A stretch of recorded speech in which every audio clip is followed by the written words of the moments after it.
All right, call this meeting to order. There's butter as well. Commissioner Hanson is not here yet. This is Vice Chair, Commissioner Baumgartner, filling in. All right. Let's do opening script here. The Thurston County Planning Commission is a resident advisory committee to the Board of County Commissioners on land use planning matters such as the comprehensive plan and zoning ordinance amendments.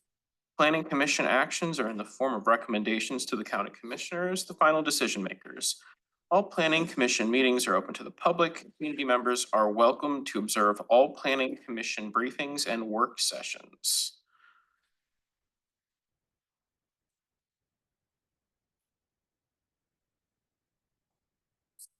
First on our agenda, let's do introductions.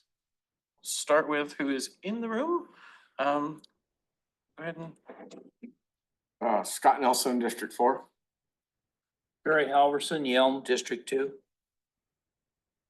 Bill Fishburne, I live and serve in District 4. Yvonne Miller, District 1. Colin Bartlett, I live in Tumwater and I'm the at-large District 5. I believe we have Commissioner Pestinger online. Kevin Pestinger, District 5. I am Daniel Baumgartner, Vice Chair, and I live and serve in District 1. All righty. Next on our agenda is approval of the meeting minutes. I would entertain a motion. Agenda first. Yeah, sorry, approval of the agenda.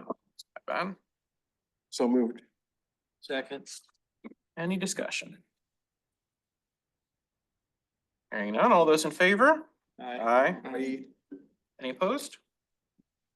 All right, motion passes. Oh, Commissioner Casino has just joined us. We will hold for one moment so that he can grab his paperwork, take a seat, and introduce himself.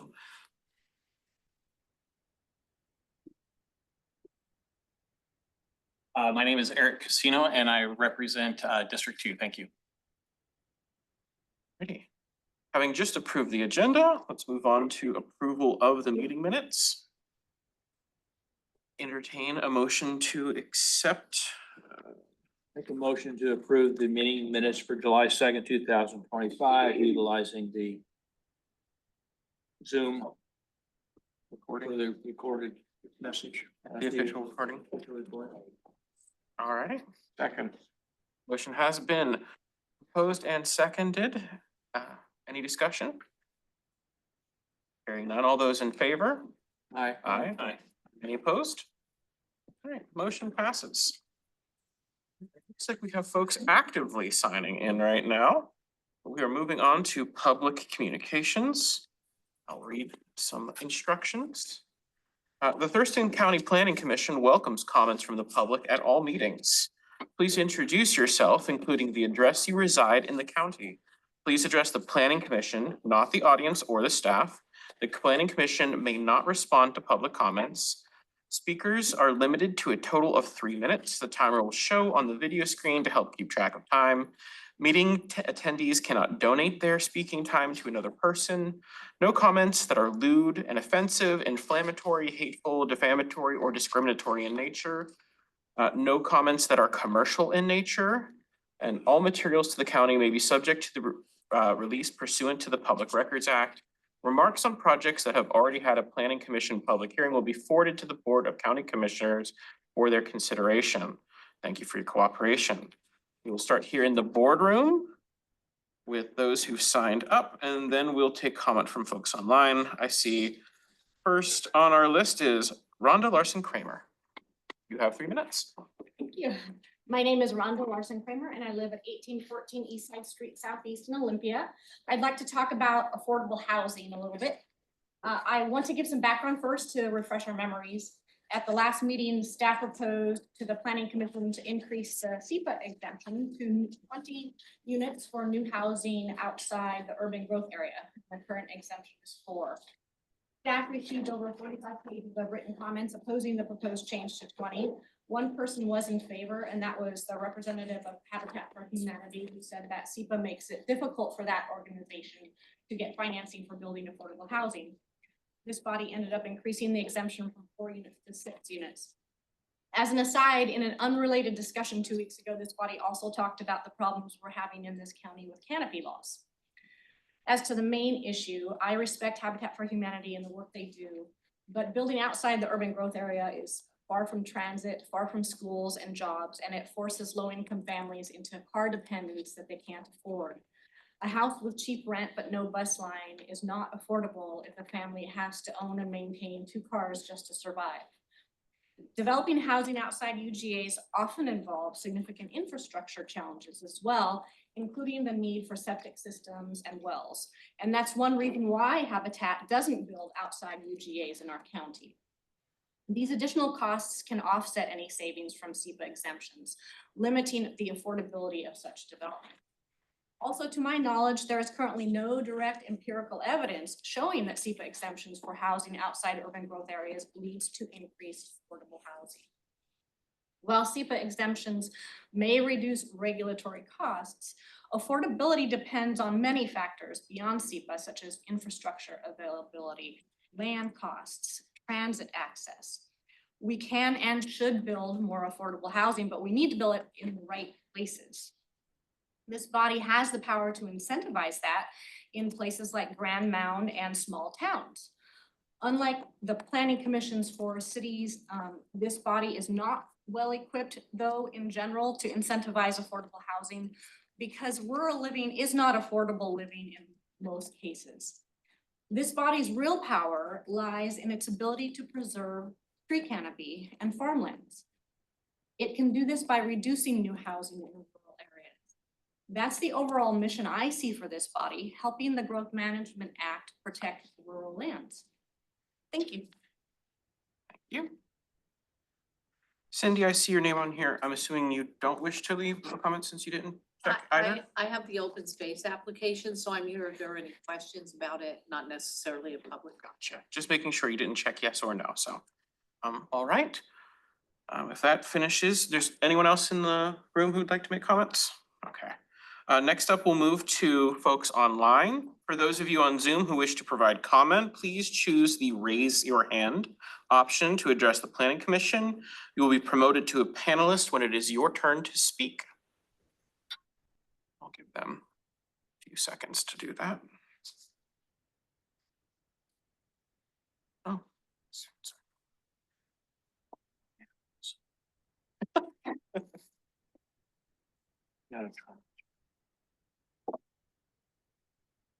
All right, I'm not seeing anyone raising their hand.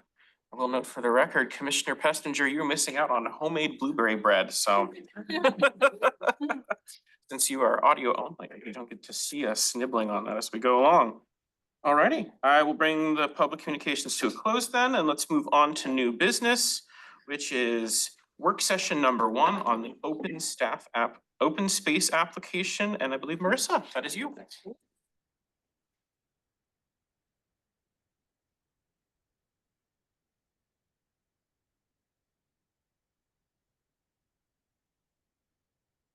So.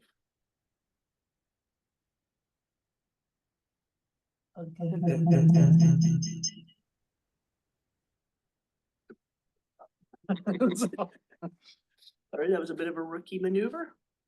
You're great. Good evening, commissioners. My name is Marissa Wissman. I'm a biologist with community planning. Some of you may recall, I've done past open space presentations. I've also worked on the HCP and the development and implementation. I'm here this evening to ask you to review the Gorgas Open Space Tax Program application, and if all goes well, to set a public hearing for August 2025. Now, since it has been a couple of years since we've received this type of application, and some of you are new, my plan was to begin with a brief overview of the program, followed by a description of the application and review, and then we would have time for questions. Sounds good.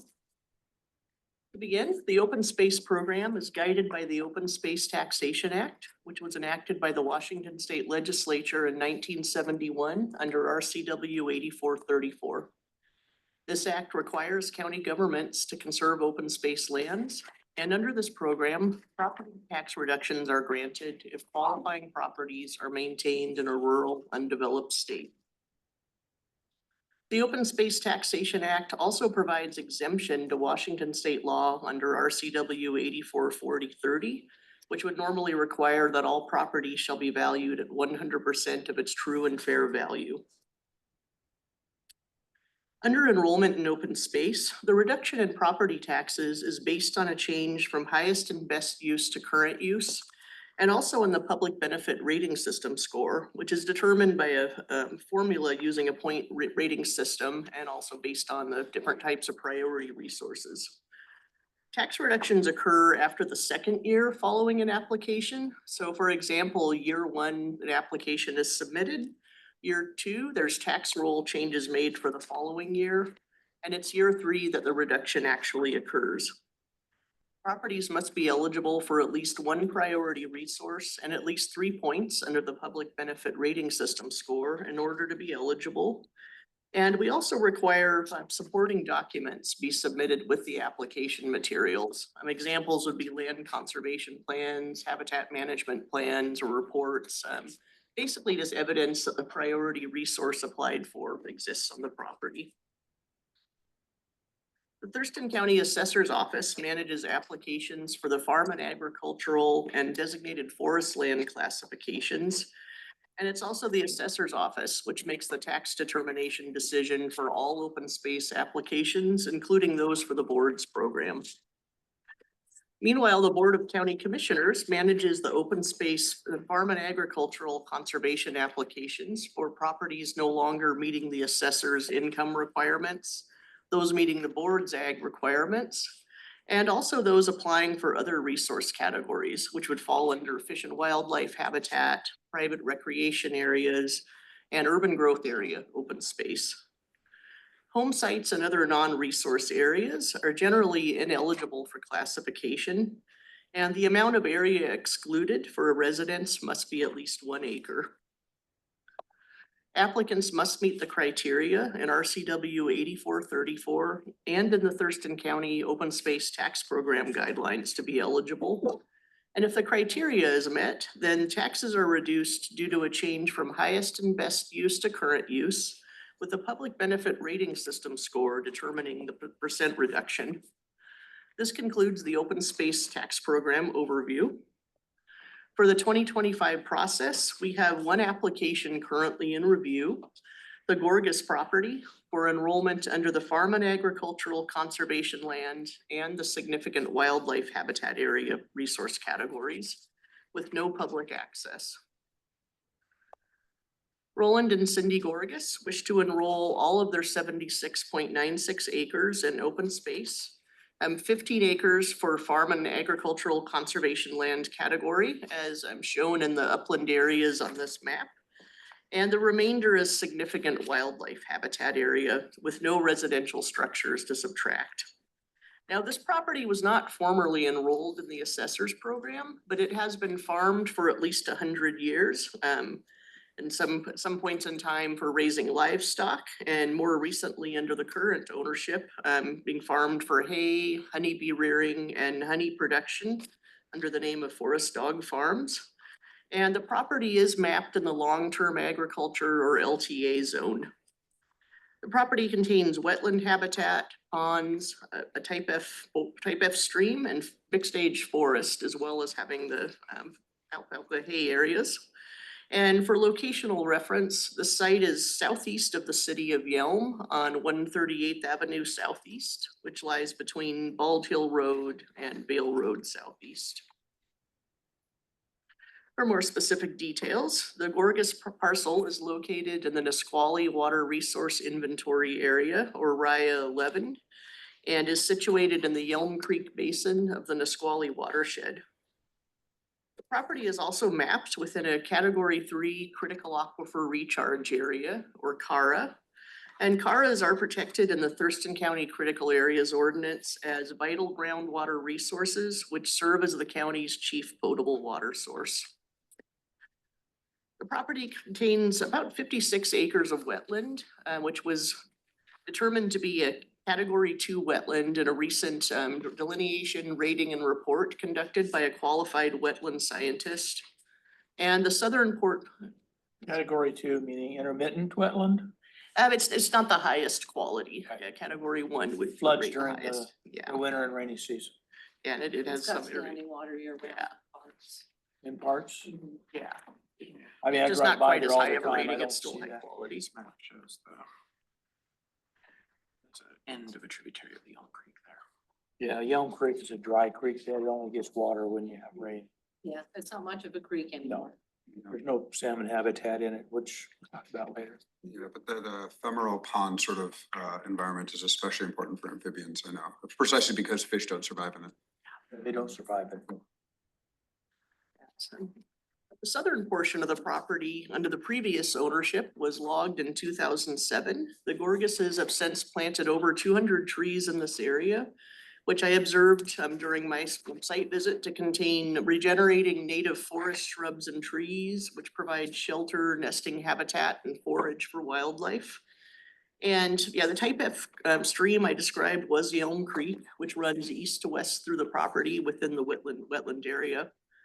The applicants will continue haying and rearing honeybees for honey production on the upland portions of the property while maintaining the remainder for fish and wildlife habitat with some weed management proposed.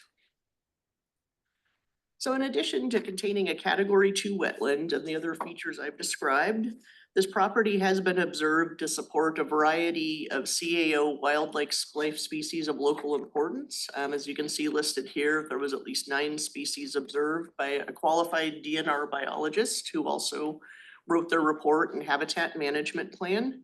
And as you can see in the pictures to the right, Roosevelt elk and a variety of other wildlife frequent the property.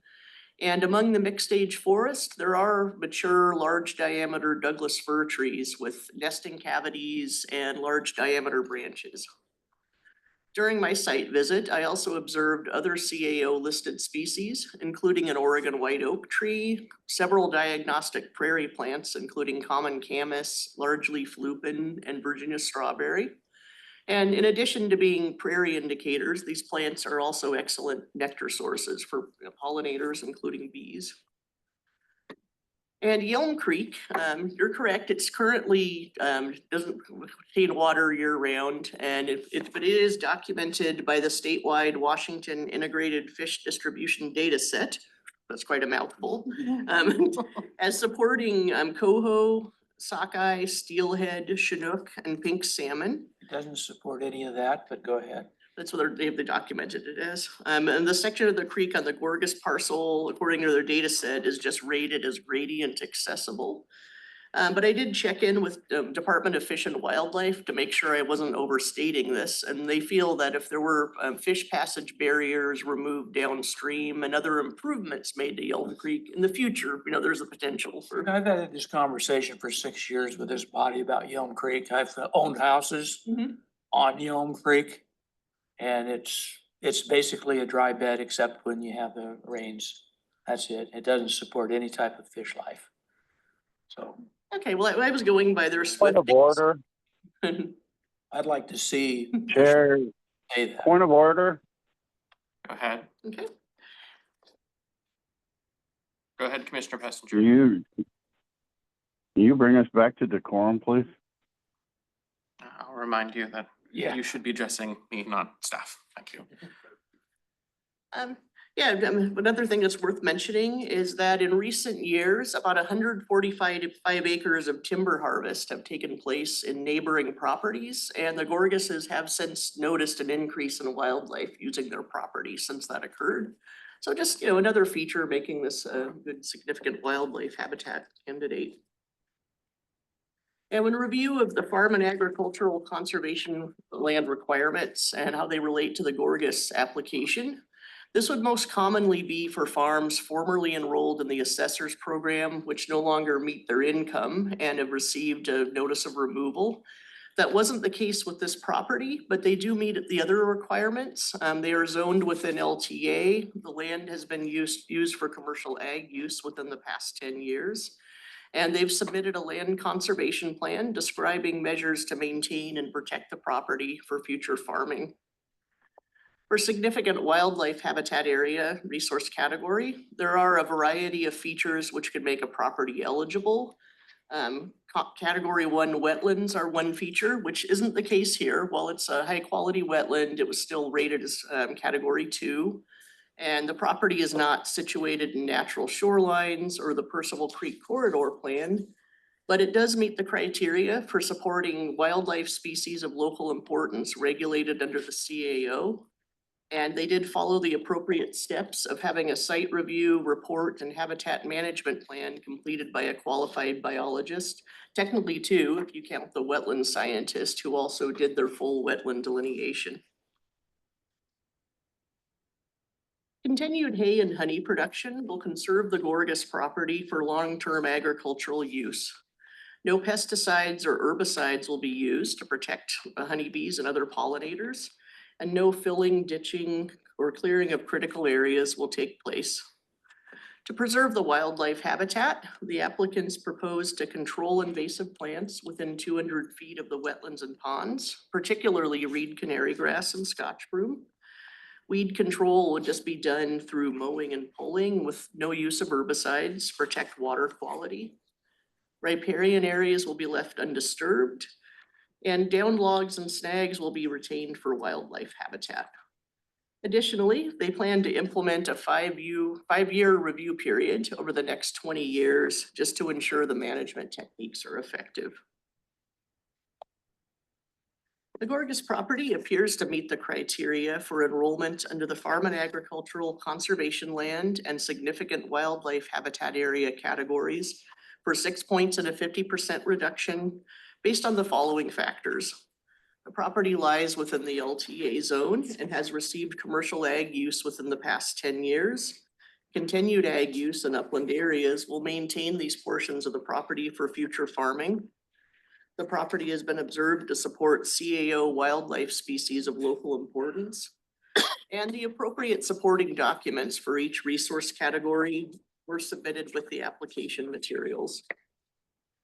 Enrollment of the Gorgas property in open space creates an opportunity to preserve farmland for future agricultural use, while also preserving wildlife habitat and protecting valuable water resources in Thurston County. After review of application materials, the Gorgas property meets the criteria for the classification of 76.96 acres, qualifying at a 50% reduction as open space land for current use assessment. Commissioners, I thank you for your time and in your consideration to set a public hearing for August 20th for the Gorgas Open Space Application. Are there any questions? Do you know if there's been any invertebrate assessments of the space? Because I'm noticing there's some host plants that are probably there. Not to my knowledge. And then there's a biochar facility just south of it. Do we know if that's going to have any impact on the habitat viability? I'd be glad to look into that. And then final point there, sorry, I'm done. Well, that's still not true, but I'm done with the questions I immediately have. Or actually, not a question, more of a statement. The property, from what I can see, creates a contiguous corridor of tree cover that goes from the Nisqually to the Deschutes. And it's one of two spots that I can see that would actually maintain that. I think that's worthy of note, given that we've noted connectivity in the past. Thank you. Yeah, oh, go ahead. I didn't see it in this packet, and I guess I probably could have looked online, but understanding that things will be different in a few years if this goes through and it takes effect, how much money is actually going to be saved by the applicant, which would be how much money the county is not going to get in tax revenues? That would have to be determined by the assessor's office. I would be glad to get some information from Doreen Baird. It can vary by year. There's a lot of factors. If it was today, how much money would it be? I mean, I can't imagine that this property has a super high tax value. Yeah, I'd be glad to obtain that information from the assessor's office for the future. It can vary by the tax code. There's actually a lot of different factors that go into it, and it is ultimately the assessor's office that goes through that process. I guess where I'm getting with this, I think that information would be good to know if for no other reason. This is a fantastic program and it is one of the closer things to a TDR that we have effectively. It's not a TDR, but it can act like a TDR to a certain degree. And I think these are generally a pretty cheap and easy way to do that. So the program in general, I really support, but I think we do need to know that number. Mr. Casino, could you enlighten me on what a TDR is? Transfer development right. Thank you. Yeah. Sure, it's also helpful for folks Keep this listening. land from being developed into something else or along those lines. This is a cheap and easy way to do that. The other thing that I noticed about this application, and I was trying to think back when I was reading this one, the last time we did one of these, I think we were in a different building. I don't even think we've done one of those here. Thinking about that earlier. Yeah. We might actually, that might be the case, cause Yeah, we I- might have just shifted from the. Yeah, so it's been a yeah. while since we did one of these, and I know that staff is really working diligently and everything. But when I look at this application is less than 6 weeks old, you've already done a site visit, and it's already before the planning commission, that seems remarkable to me. Does that normally, when we work at the speed of government, this is not what I think of. I would say Marissa is a far of like the goal Yeah. employee that any government could wish for. She's truly the Like this hardest, is, most it seems efficient a little worker that we crazy to me have. that it's gone this far, this fast, and I'm glad for that. I'm sure the applicant's glad for it too, but if nothing else, we should recognize the fact that in this particular case, the speed of government is fast. I do appreciate that, all and you. Anna's comment, and we are also required by Department of Revenue to get these applications approved or denied within 6 months too. Which, as you mentioned with government, that can be Yeah. not as easy as it sounds, and so it really, incentivizes our just moving on it and getting them through the processes as soon as we can. I guess, just for a final note of clarification, procedurally, it seems a little bit weird to me that something like this would even come through the planning commission. And I understand that there's a nexus with the comp plan, so that means it has to come through the planning commission. We need to go through the hearings and everything, but is there any reason why this comes through the planning commission other than its nexus to the comp plan? Because this really seems like a tax issue, not a. Yes, and I agree, and that is actually something we were considering changing moving forward. Mhm. Maybe drafting some sort of a resolution that would allow it to just go through the board. As much as I, enjoy meeting with you guys, I Yeah, agree that it does make the whole process take longer too, and we even discussed the potential that maybe fees could even be less if it wasn't such a long I think, hurdle to get each one through. I think so, and I think that not only would it be a little bit quicker, but I'm not sure, since the criteria to enrolling these are not very subjective, they're pretty set in stone. There's no subjective decisions that have to be made by a board like this. So if we could move this kind of thing into something that would be faster and cheaper for the applicant, it'd be beneficial to the public as well, but that's probably a discussion for a future day. Thank you, that's a very good point. Commissioner Bartlett? The property owner had a point of information. It's all right if I talk about, you asked about the tax savings and Marissa's been wonderful, really fast once we submitted the apps, but I was 2 years working on the application, talking believe to it, Elise. several people at the county. And a third year working with DNR on their specialty plants data systems.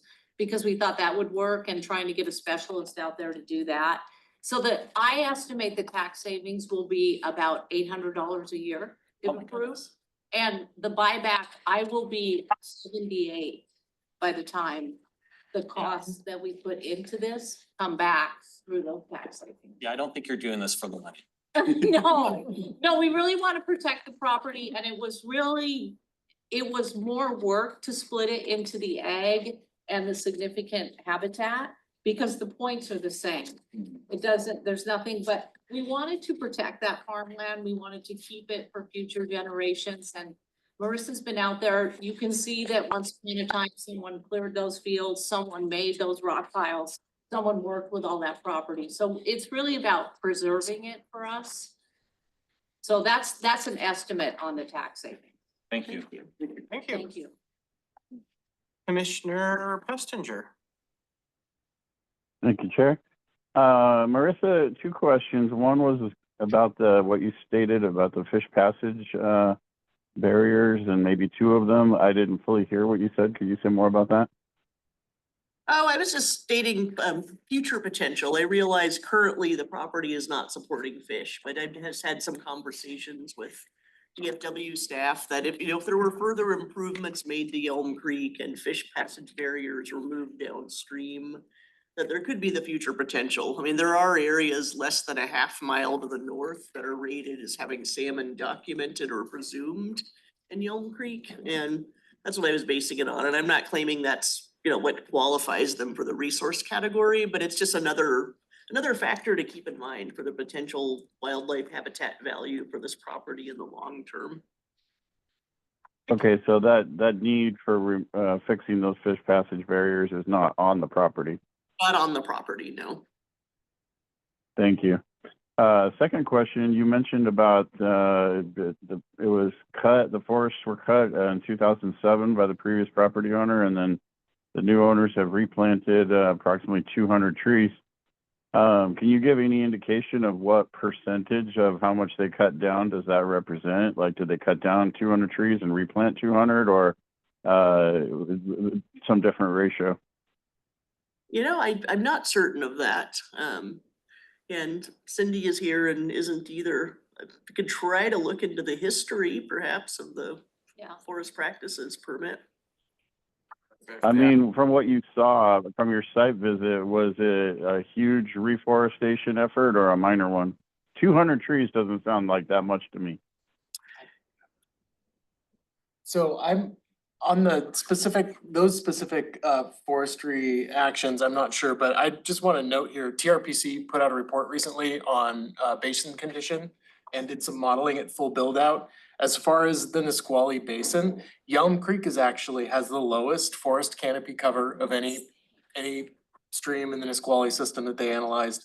It also has the lowest riparian cover of any stream in the Nisqually system, and is at the most risk of losing more canopy cover over time. So I think to kind of put it in broader perspective, which is where I think you're going, Mr. Pessinger, it's a pretty heavily impacted system. Thank you, Mr. Day. That's really helpful. Where I was going with this is we can't tell the property owner to do anything. But I wonder if, we're passing this and being helpful towards them with their taxes, if we can at least send along a message that we would encourage further replanting of trees. And in fact, if we know of any local systems, including run by Thurston County themselves, that offers for free to plant trees, that certainly seems like a location that would be ideally suited for that. So could we at least, suggest it and make an offer that if there's any local organizations, conservation district, or any others that are doing any tree plantings, that would be an area they might try to consider targeting? And what are your thoughts on that, Cindy? Well, we buy the trees from the conservation districts. So Ah. we also have property in Pierce County, so there's conservation district here and then the one in Thurston County. And then we also buy the trees from Weyerhaeuser, who at Rochester, the last 2 years in March, they've opened up for one day to sell seedlings. So we do, as far as, I don't know of anyone who plants trees for free. Yeah, I don't specifically, I think something's coming to mind. There's several Sounds like they're open to it. I just encourage So we mentioned in the canopy cover discussion, there's so few areas available. If this is one, then anything we can do to encourage it, that'd be great. Commissioner Passenger, it sounds like Commissioner Halverson has some background to share here. Okay, so some of your local Boy Scout troops in Yelm, contact them. Some of the scouts, if they're doing their Eagle projects, would take something like that relatively easily. If not, they would just do it as a community service project, particularly for a conservation area. I mean, I still call the scout cabin. Yeah. Is that where the scouts are? Well, there is a scout troop located at the Lions Cabin there. Okay, Yeah. And there's another one on the other side of Yelm as well. So just contact your local Boy Scout Council and they'll give you the names and numbers of the contacts of the Scoutmasters. thank you. Thank you. Did you have anything further, Commissioner Pestinger? That's all. Thank you, Chair.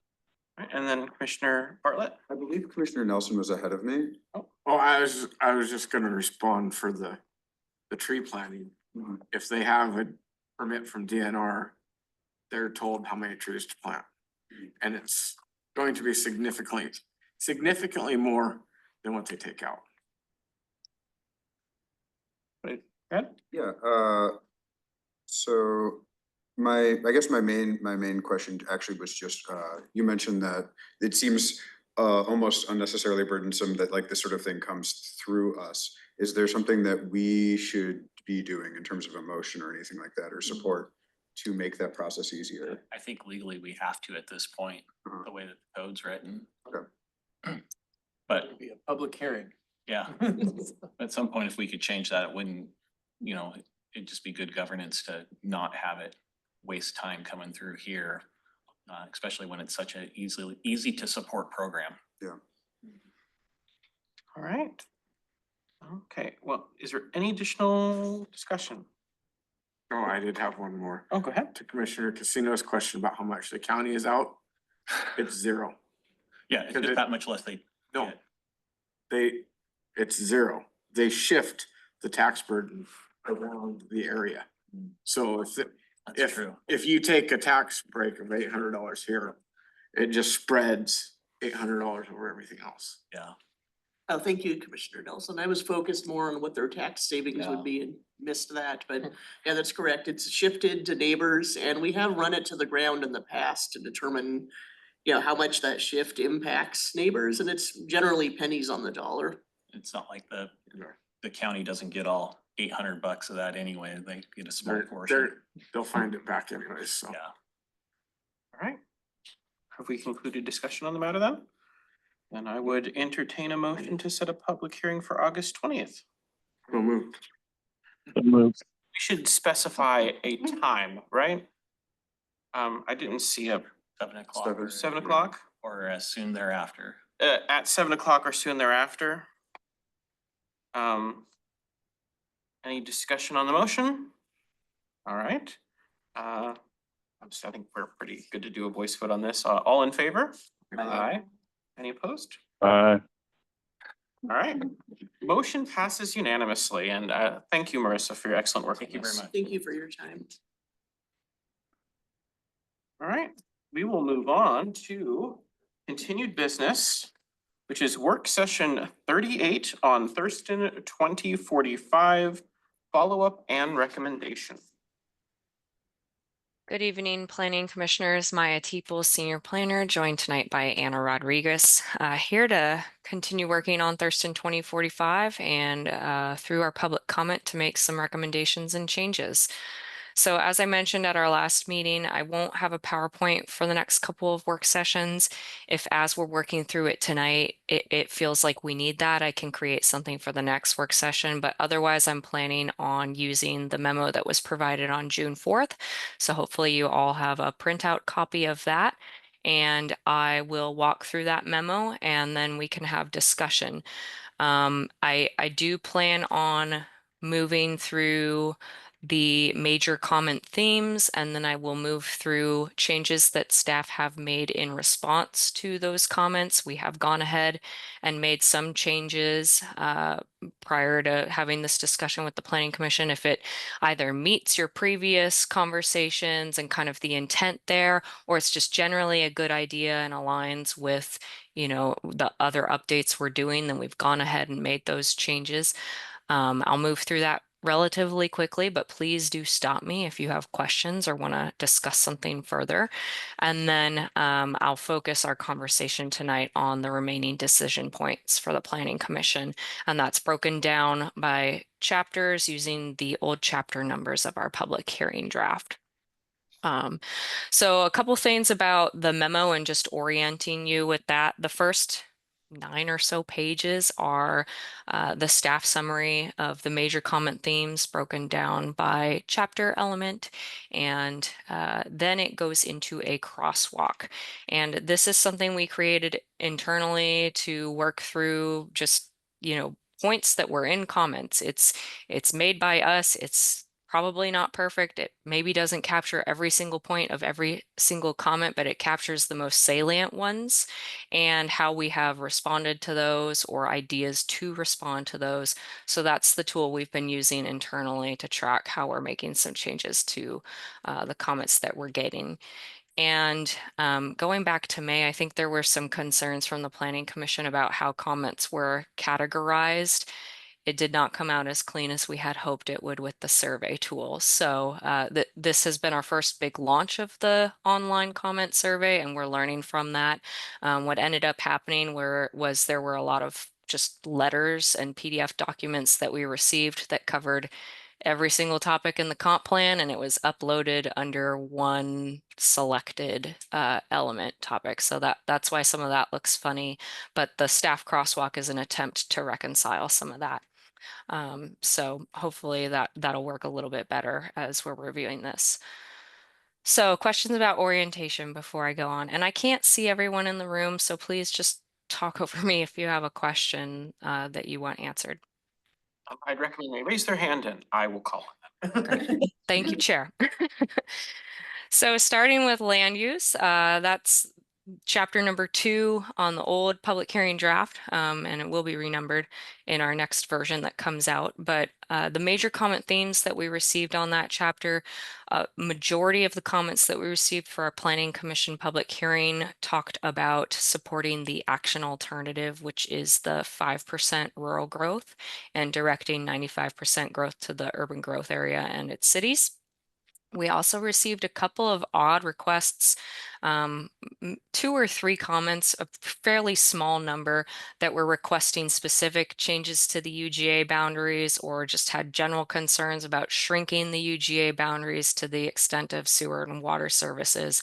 And then we received a couple that were on Grand Mound, which has already been determined by the board in 2024, but we continue to receive those comments, and we can kind of expect that as we move through a comp plan process that we'll get comments like that. We received a request to add new language specific to the UGA swap clause and also patterns of development. And that's one of your discussion points for tonight that I can talk a little bit more as we move through this.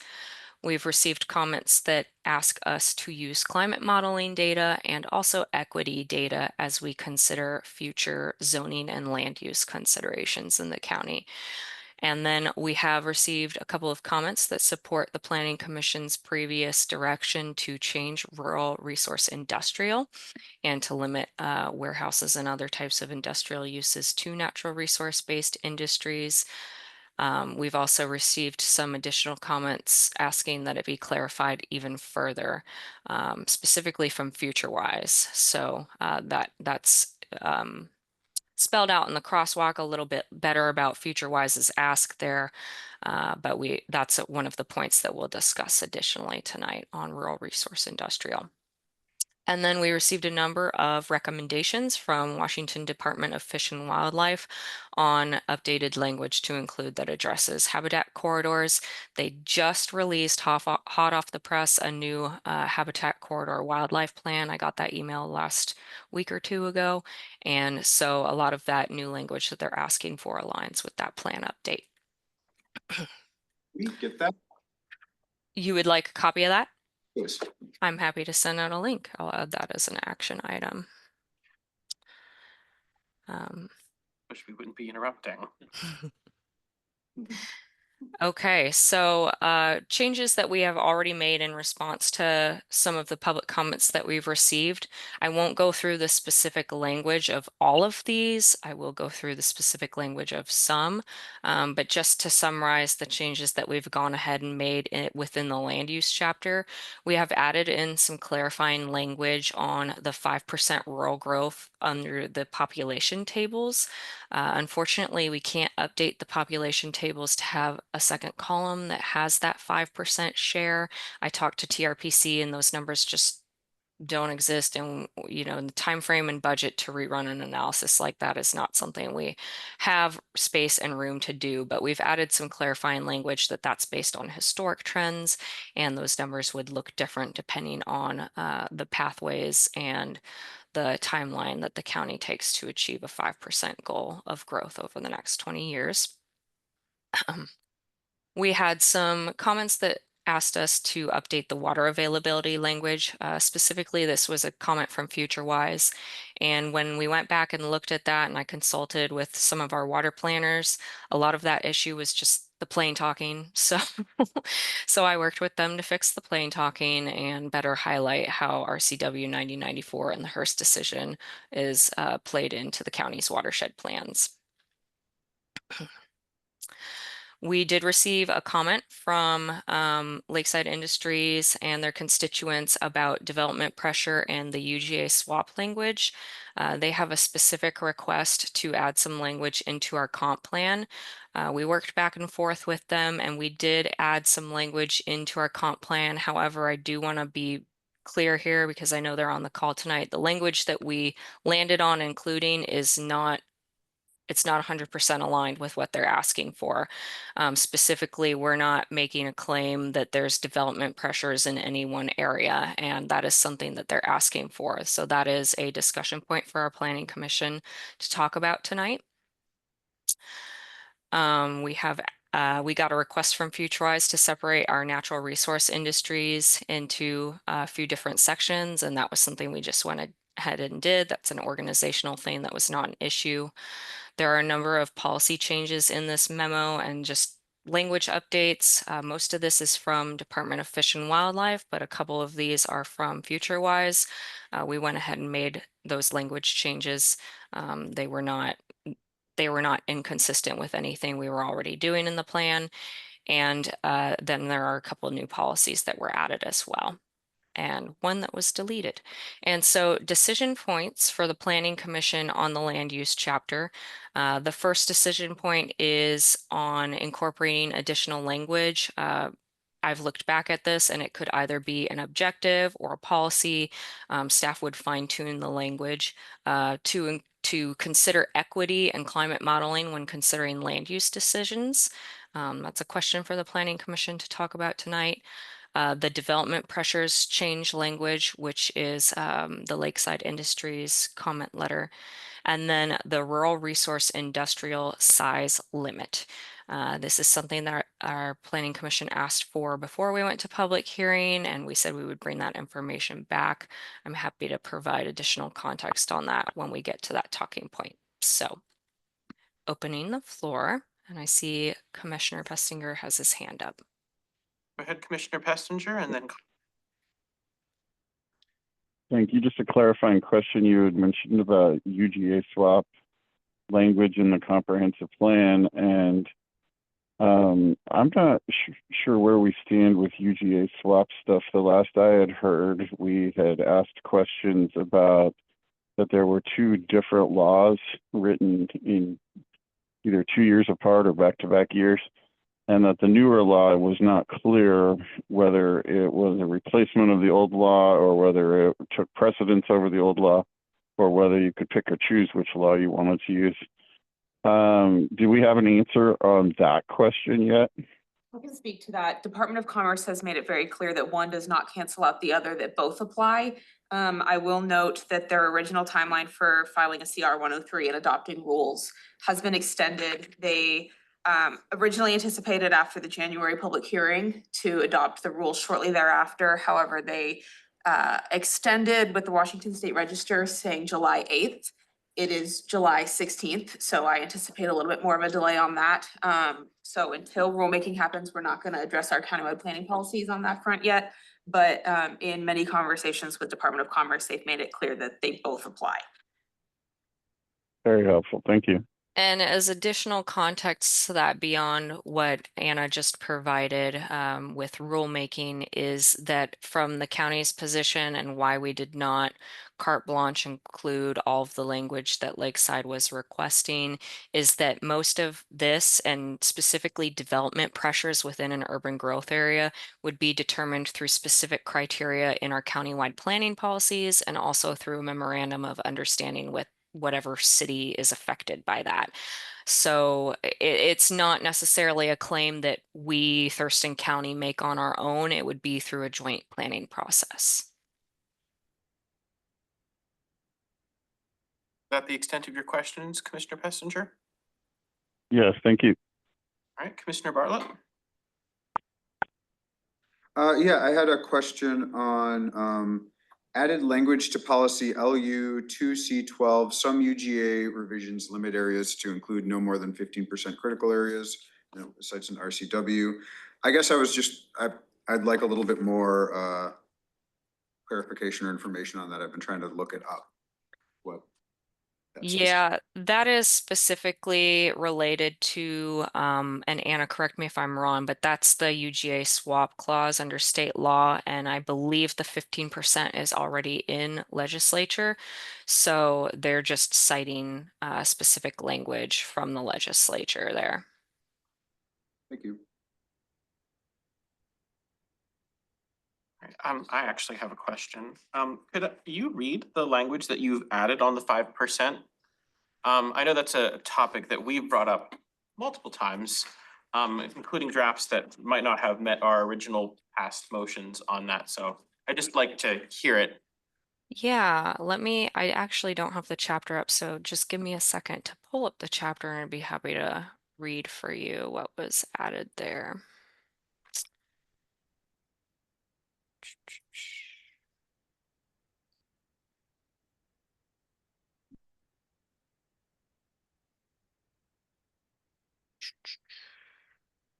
Sorry for the delay. Probably should have had this open. So the language that was added says approximately 12% of growth is projected in the rural county based on past development trends. The county and the cities can continue to reduce the rural growth towards 5% over the next 20 years. A rural share of 5% growth between 2020 and 2045 would be an increase of 4,435 people for a total 2045 population of 92,690 in the rural area. The other 6,000 people would assumably move into urban growth areas or their cities. So it gives the population breakdown of the rural area, but it does not break down by specific city. So that was kind of as far as we could go with a basic analysis. And again, that doesn't supersede or replace anything that's in the housing chapter. All of the other language still exists. It's just also placing it under the population projection table. Thank you. Mhm. Additional discussion, or should we start going through the decision points? I want to go back up to policy A16 Go ahead. on page 2. I'm just curious where that comes from. The changes. The develop and operate uses near designated long-term ag. Yeah. That's a future-wise comment. And so in reading their requests there, nothing seemed out of line with our current development regulations, but certainly open for discussion if there is anything to discuss them on the Planning Commission. So number one, I'm not okay with staff making changes to this document that are significant language changes. This isn't just this isn't like a grammatical or some other change. This is pretty significant. And I'm concerned with the language because it says develop and operate uses near designated long-term agriculture, forestry areas, designated mineral lands, and other natural resource lands in a manner that does not interfere with their continued use and assures the conservation, and I'm not sure what this is, the conservation conversion of farm and forest land. The conversion probably was intended to be stricken along with reduces unnecessary. Yeah, I think so. But I think this language is pretty severe. And I think it's, I mean, I don't, it's usually not uses that interfere with these. It's not other uses that interfere with mining, forestry and agriculture. It's just, you know, it's when you build a housing development and somebody complains about the gravel mine running too late, or the farmer spreading manure at a certain time, or, you know, all these other things. Those are what does, and I think this gives, I mean, I think this gives me as a landowner in designated long-term agriculture the ability to go and stop any development that happens near me. Just by saying, this is gonna interfere. And that puts that all on an applicant to show that they're not. And I mean, I think I could point to pretty much any use and say it will interfere. If we added perhaps the word significantly there, would that resolve your concerns? Does not significantly interfere? I think the language, the way it is currently is fine. Leaving residential uses is the language. One suggestion I would make, so I think one of the places I see an issue like this arising is the Skagit Valley currently. And they've got a ton of people who are moving in and they're building wedding venues, and that's a different use that has a very high potential for conflict with existing agricultural operations. So I think there is possibly some utility in calling out uses. But that is, of course. And we could certainly, I think the sticking point that I'm hearing from what Commissioner Nelson, aside from reverting all the language, but the big piece is does not interfere with their continued use versus minimize potential conflicts. And so changing it back to minimizes potential conflicts. Commissioner, Yeah, that would be, yes, that is the sticking point. and you're okay with the addition of assures conservation and the addition of and operate? It's really just the does not interfere with that's the issue?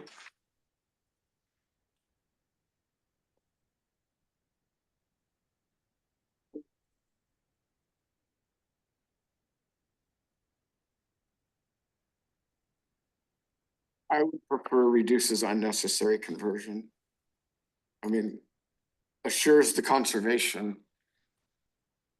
Does that mean that if you can't, I mean, what does that mean? Does that mean you can't develop long-term ag anymore, or forestry, or something designated as mineral resource? Because remember, we do have a lot of land designated as mineral resource I think that this is not going to be mined. if I'm reading this correctly, it's actually a protection against converting farm and forest land. Not, but I could be mistaken if staff maybe wants to weigh in on. Commissioner Nelson has a good point here with the mineral lands. So our mineral lands, and someone correct me if I'm wrong, are an overlay that overlay a lot of different areas of the county. So that could be a challenge.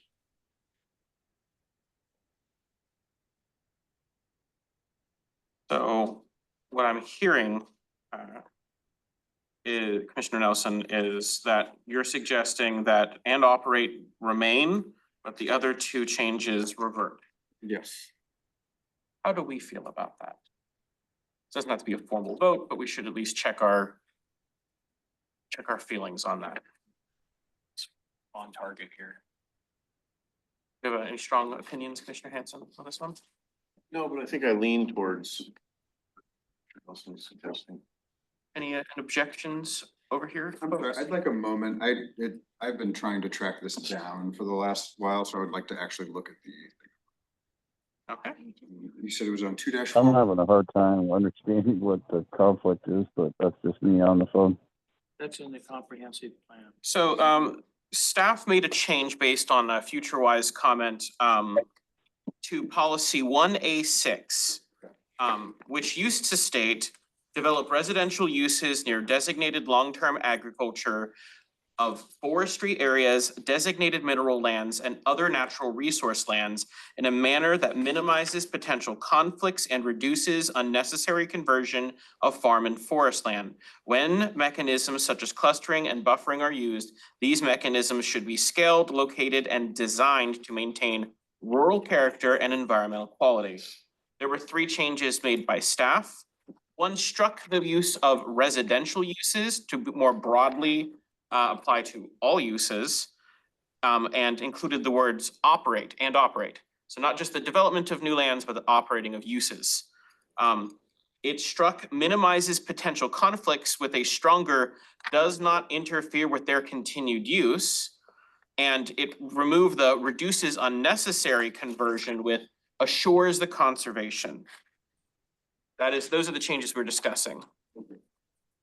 I realize you probably don't have a screen to go over this. I'm trying to make Yeah, that but I accessible. mean, thank you for reading those, but I'm still having a hard time following it. But I'll just say from what you just read, it sounds like what you say, Chair Bumbarter, that it's more protectionistic in nature. And maybe I'm misunderstanding.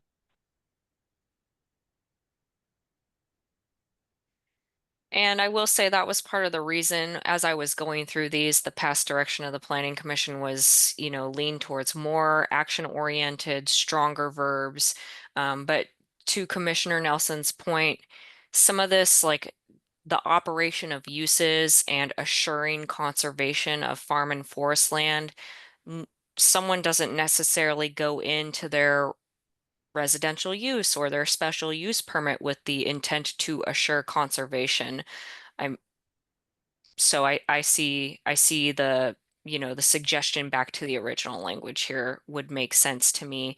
I think the end piece of this policy is the big important piece for me. It's really getting at scaling residential uses so that they don't impact those adjacent agricultural uses. And when we're going beyond that and talking about all uses beyond just residential, this policy gets a little bit more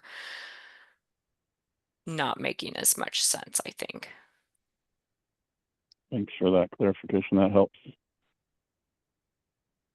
Bartlett, have you had a moment to review this in context? Yeah, I mean, I do see the value of highlighting conservation in this context.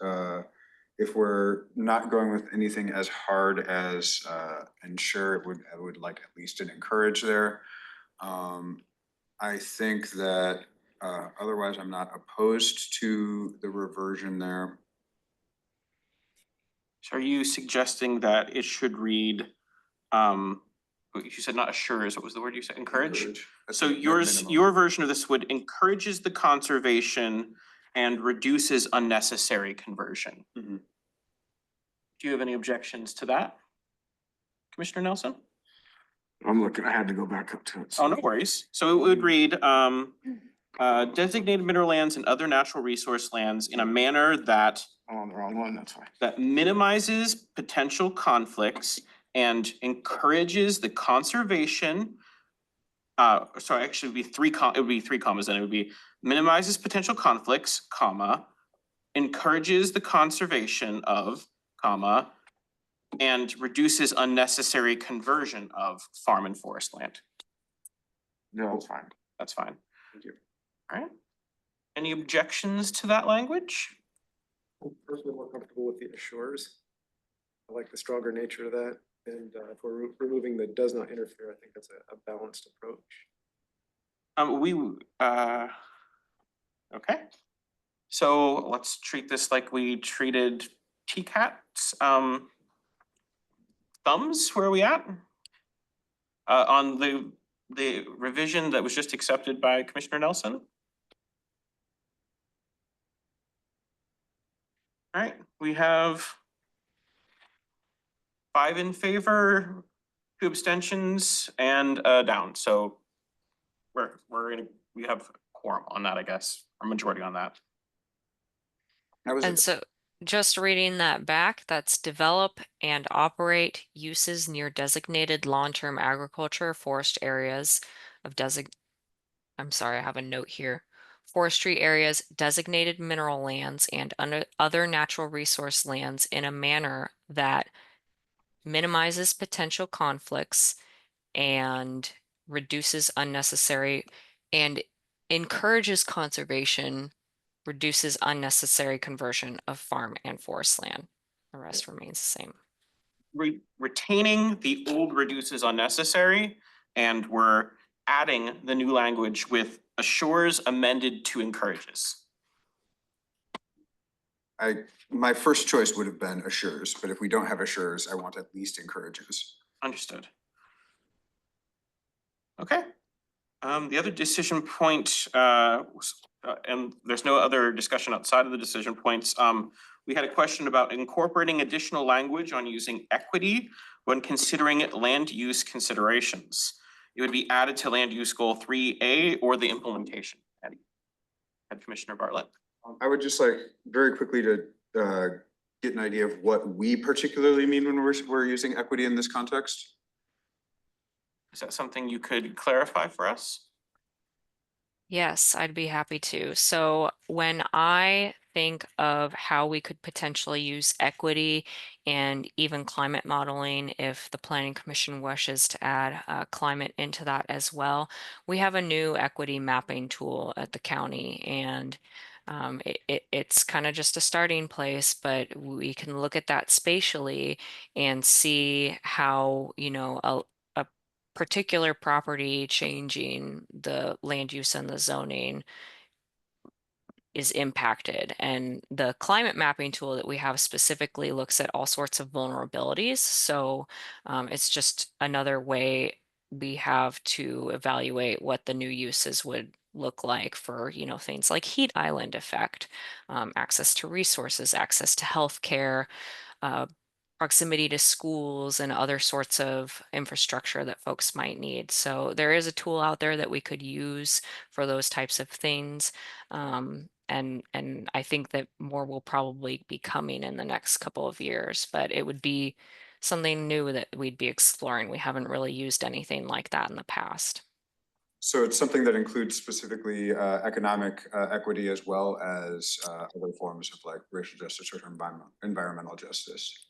Yeah, I would say at this point it's pretty high level in general based off what's available through, you know, infrastructure, resource data that we have, and then census data all pulled together into one mapping tool, but we can add to it over time as we get new things, So if I'm understanding correctly, we could theoretically add a goal under 3A that said something to the nature of utilize mapping, or I guess mapping and analysis tools for environmental and economic equity in land use decisions or something like that.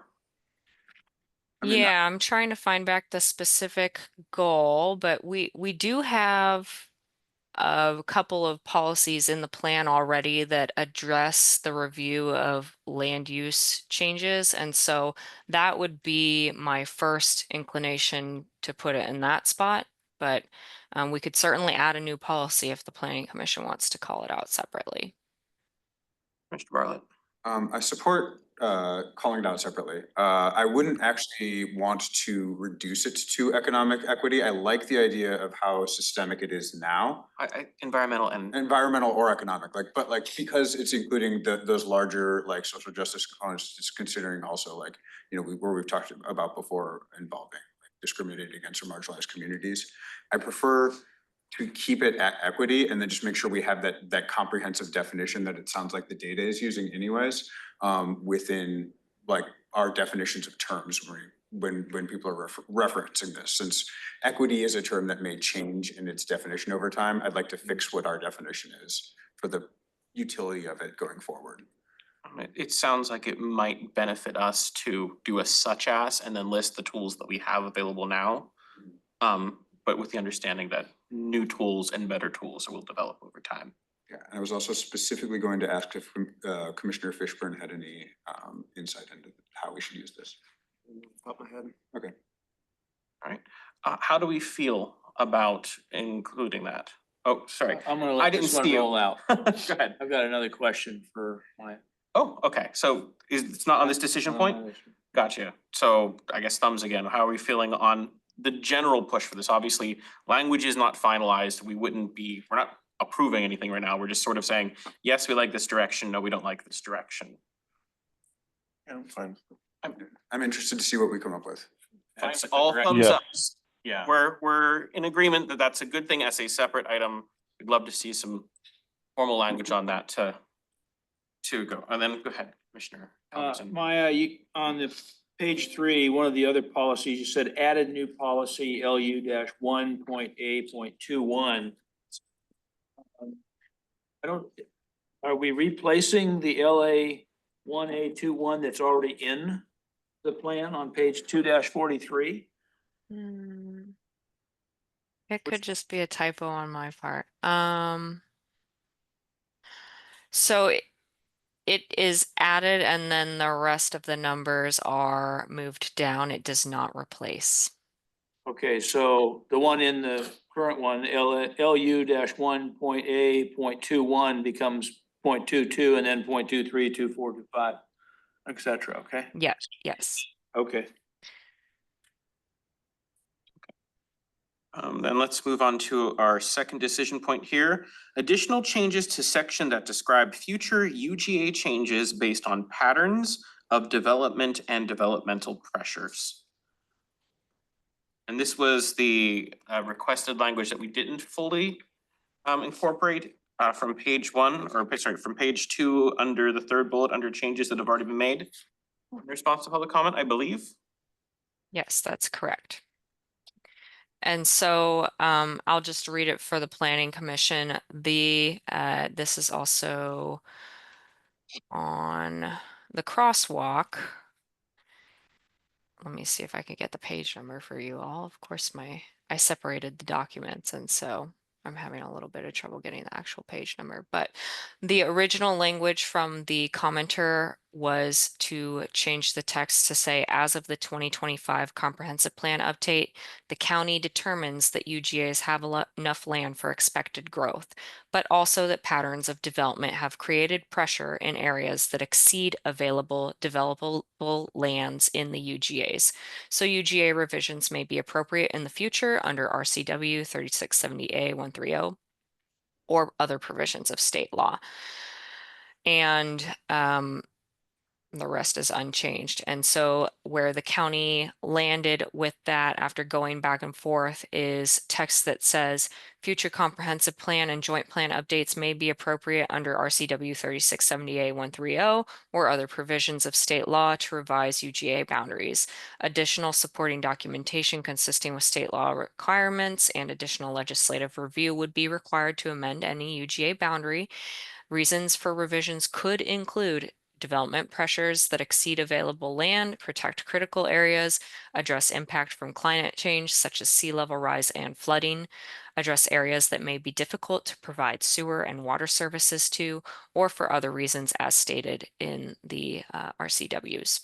And so, as I mentioned, our reason for not changing it to the request of the comment is that most of the specifics, including determining whether or not there are pressures that exceed available lands, would be something that we determine jointly with the cities primarily taking the lead on that.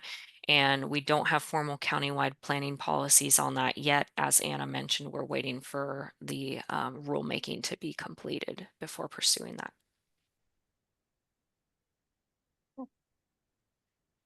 Any discussion on this point? How do we feel? Do we like the compromise language that that county staff put in together? Sounds to me. I'm generally supportive of the compromise language as well. I think it reads more simply and comprehensively. I'm generally in support. Okay, any objections to, we're all thumbs up on this? Okay, we're good. Let's move on to apply an additional size limitation on rural resource industrial zoning district that goes beyond lot coverage limits. So this is basically encouraging the language that we already proved to be more stringent, if I'm understanding correctly. Yeah, so as a matter of background, the Planning Commission did request that we limit rural resource industrial to only natural resource-based industries. Previously, there has been a clause in there that allows for certain things like warehousing and manufacturing to occur within a certain locational area. Particularly, there's some criteria it needs to meet, but it's a certain proximity from I-5 near a railway corridor and on a major roadway. So that has gone away with the Planning Commission's changes earlier this year, and now industrial uses to include warehousing is limited to natural resource-based industries.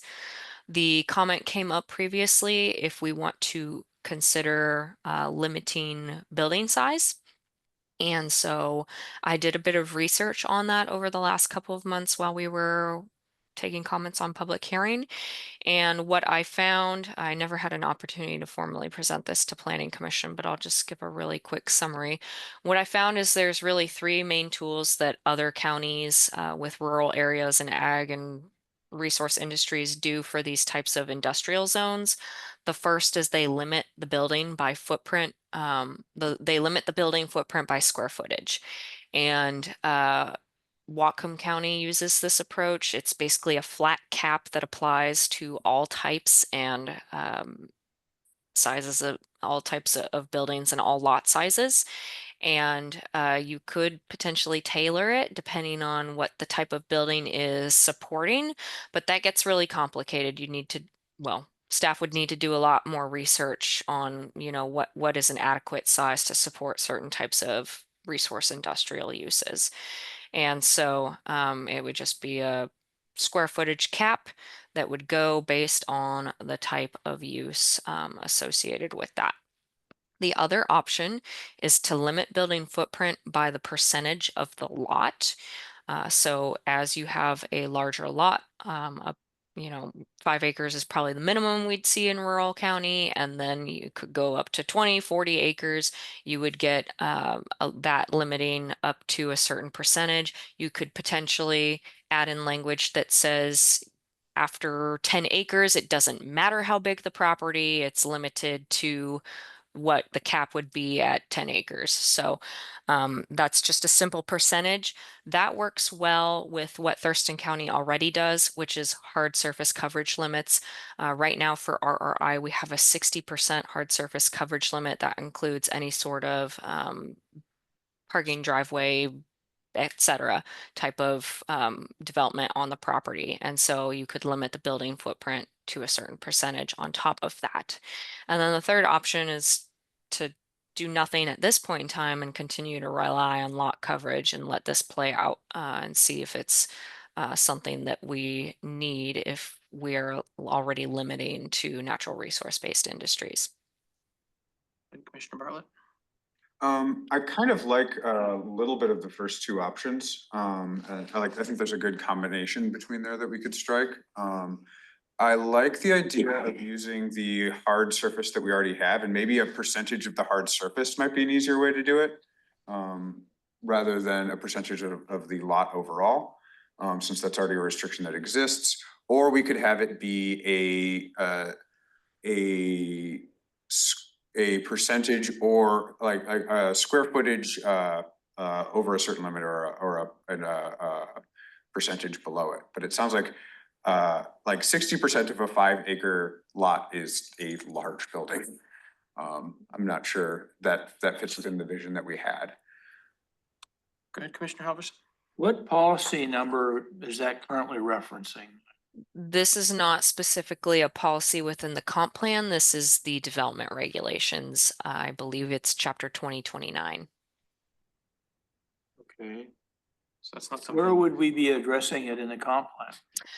So we do have general policies on rural industrial uses, but they don't get down to size limits. And that's not something we do for any of our land uses. So that's not something I would suggest putting in the comprehensive plan, but because we have policies that tie to what types of industrial uses for the natural resource industry are in the comp plan, then that's why I put this discussion here. Most of the comments came in under land use, so. I'm asking the question because it just doesn't make sense with anything that we've currently got in the comp plan. Or anything that we should have in the comp plan to have that particular point put in the comp plan. I think it should be building and development Right, code. exactly. Yeah. So, I mean, that's where it should reside. I think that's where it should reside, not in the comp plan.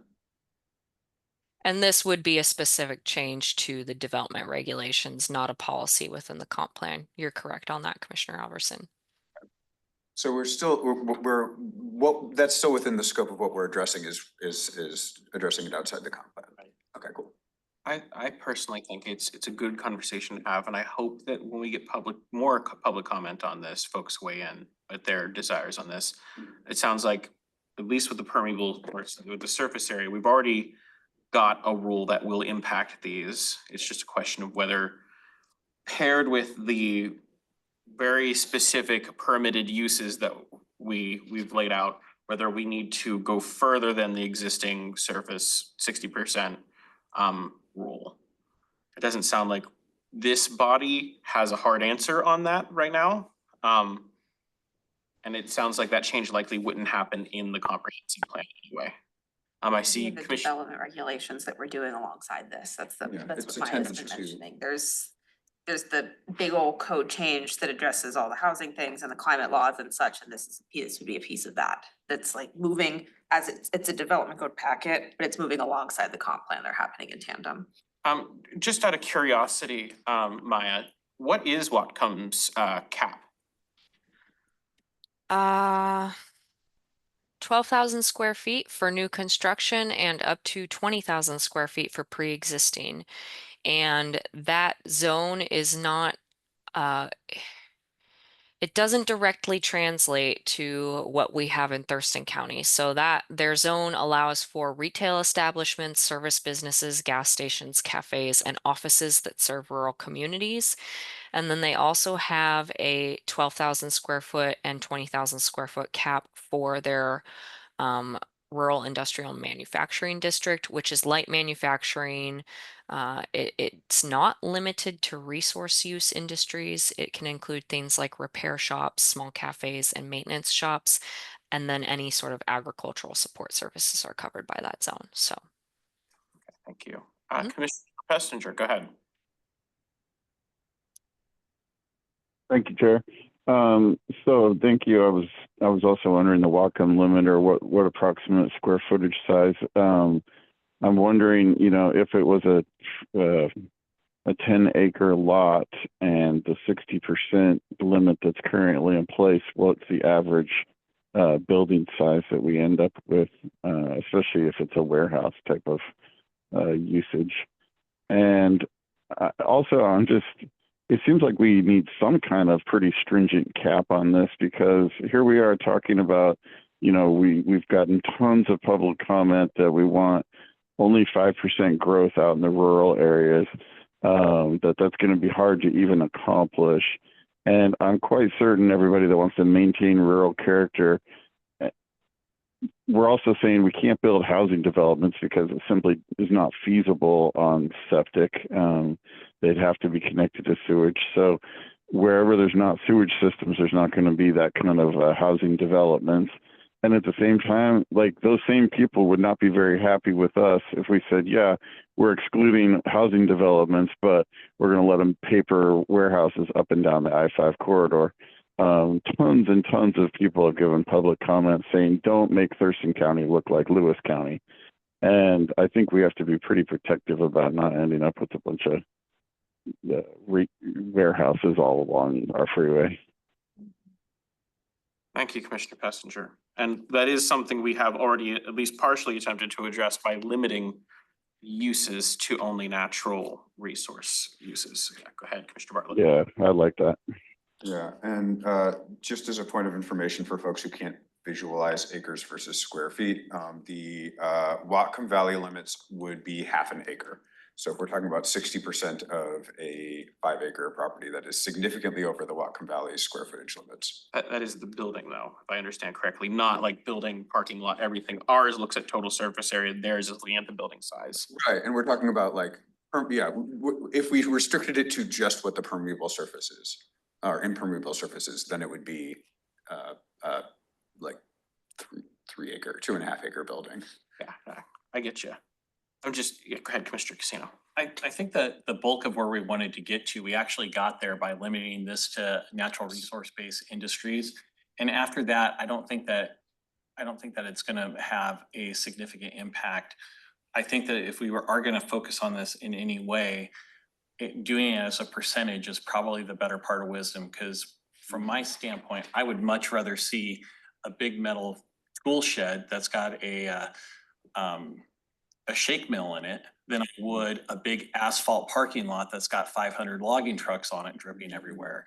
And so if we just focus on as a percentage of hard surfaces, we'll probably be better off. And the other part is if we do have a square footage limit per parcel, that's just gonna encourage people to take these big, huge parcels and cut them down to 20 so they can have more of them.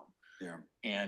And so I think there's weird workarounds that people would be pressured into doing if we didn't just go with a standard percentage. Okay, so then it sounds like the real question then is the existing 60%, is that too high? And what we've heard so far is that sounds like yes, at least from Commissioner Bartlett. What do we feel? I also point out, this isn't a decision we necessarily have to make today. If this is something that we think needs a designated item to discuss it perhaps at the next meeting, that is something we can ask staff to add. I don't think that we're actually well equipped to decide what that percentage should be if it's not 60%. Because again, I don't think that they're gonna be building a whole bunch of hard surfaces like buildings and parking lots if they don't really need them. And our main goal here is not only do we want to contain it by not having a whole lot of RRI, which we're not going to have, but our RRI is also going to be contained even more because it's resource dependent. It's use case limited. So I think all this other stuff we're really not going to get much benefit by trying to do more. Good, Commissioner I Helmsley. mean, I'd like to focus on the plan and not the development code right now. And separate the development code from this, because this is what we're talking about, is the plan, not the development code. So when the development code comes up, I think it's appropriate to have that conversation, but right It now. has come through. It's included in this, correct me if I'm wrong, Maya. It was part of the big old chunk that was the public hearing draft, right? Yeah, and it's at the end of this memo. I mean, we can certainly have the conversation again when we get to that section. What I would suggest is this might be something that is appropriate for us to adaptively manage. So we have this recommendation from the Planning Commission to limit RRI uses to our natural resource-based industries. We already don't see a ton of development in those zones, so it might be something that we want to take a look at over the next couple of years and see how this really plays out with the new development that we're seeing. To name a percentage, I think at this point in time would be arbitrary because we're moving into new territory by changing what type of uses are going to be allowed to begin with. So essentially saying take a wait and see approach to see how folks adapt to our new restrictions before we see if lot constraints beyond the existing 60% make sense. Okay, go ahead, Commissioner. Commissioner Passenger as well. I would echo that. I was trying to think in my head, what are the rural resource uses that would require a big, footprint? And I don't know, but what I was getting to thinking in my head is probably something in like a specialty mill kind of situation. And when it comes to that, I can't say that I have enough understanding of those industries to know what makes sense or doesn't. And I wouldn't want to limit arbitrarily, a business from being able to develop and be profitable when I don't know that business. I don't know what would be required to make a viable development. Yeah, personally, I'd like public comment to help guide that. Go ahead, Commissioner Pestinger. Sorry, I should have lowered my hand. Oh, no worries. So that was from before. You don't have anything else to add? Okay. All I guess I am still a little uncomfortable with 60% of a 5 acre lot being impermeable surface. Even if we're talking about using the kinds of uses that you have for impermeable surfaces, I would still like there to be not that much runoff coming from a single property or from a single use. I think it's worth noting that while 60% is the threshold, it doesn't mean that's what would pencil out.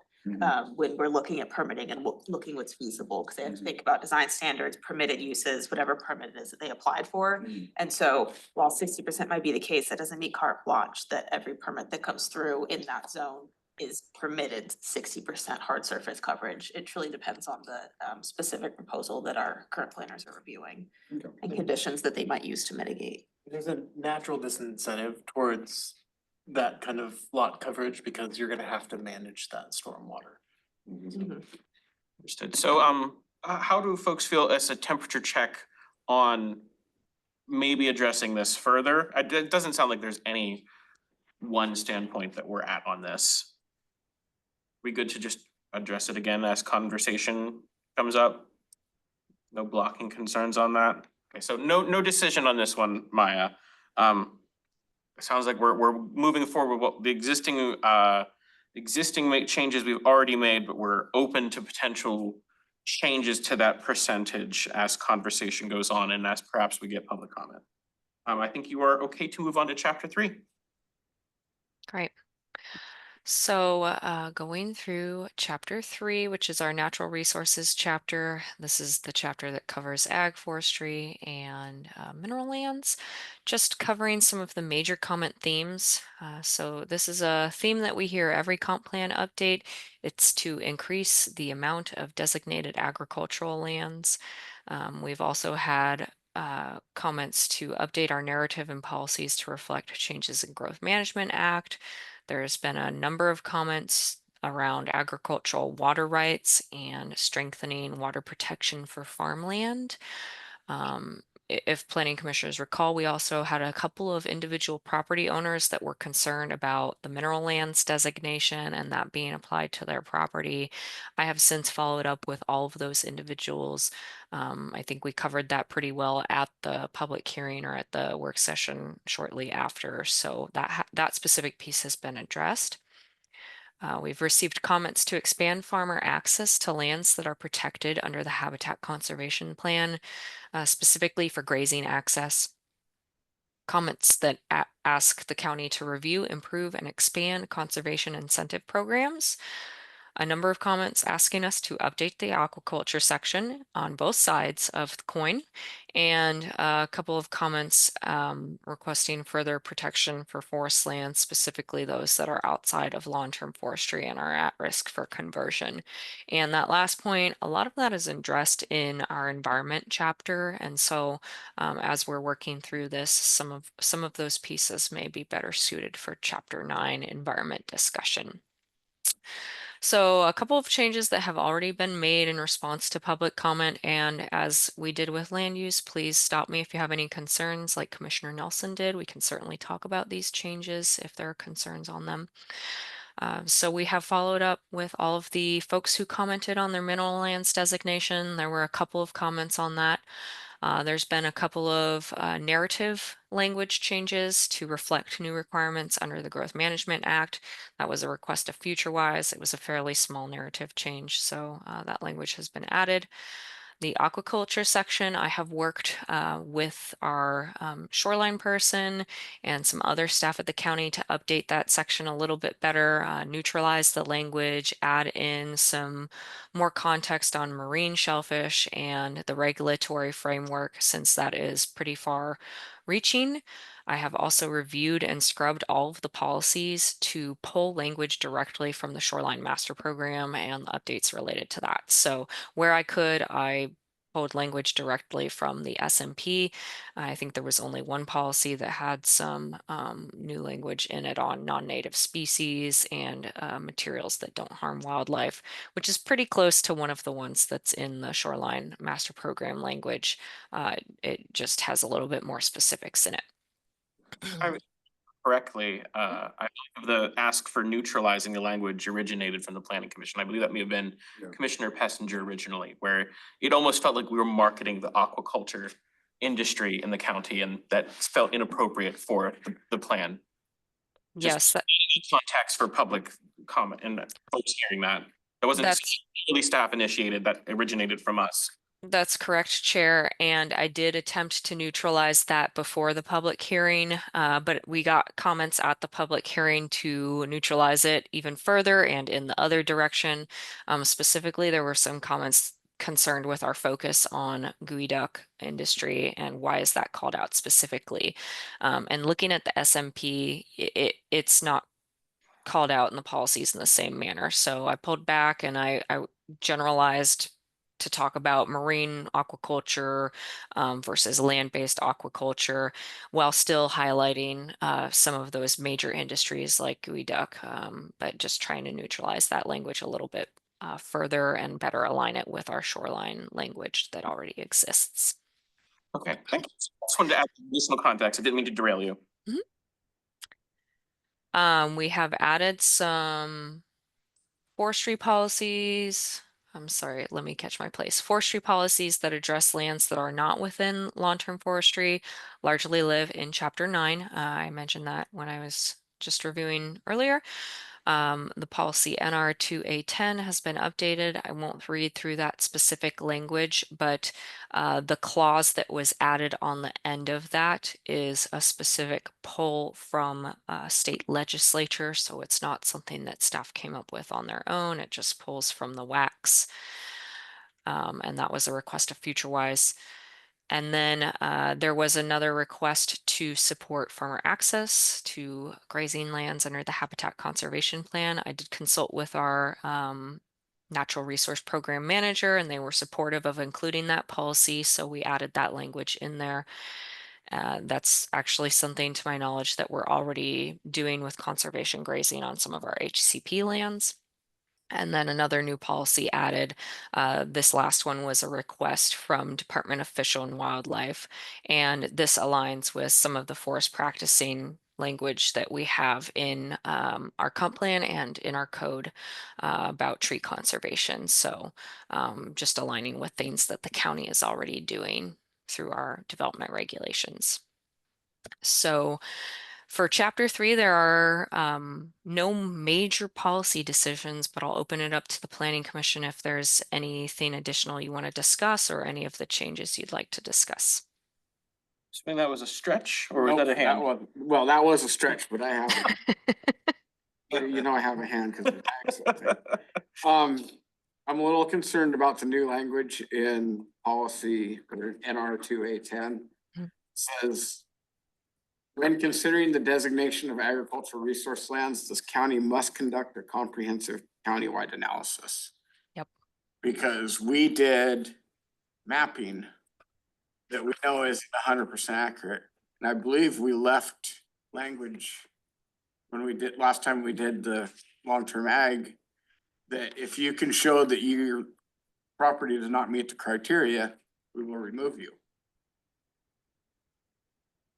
So how does that?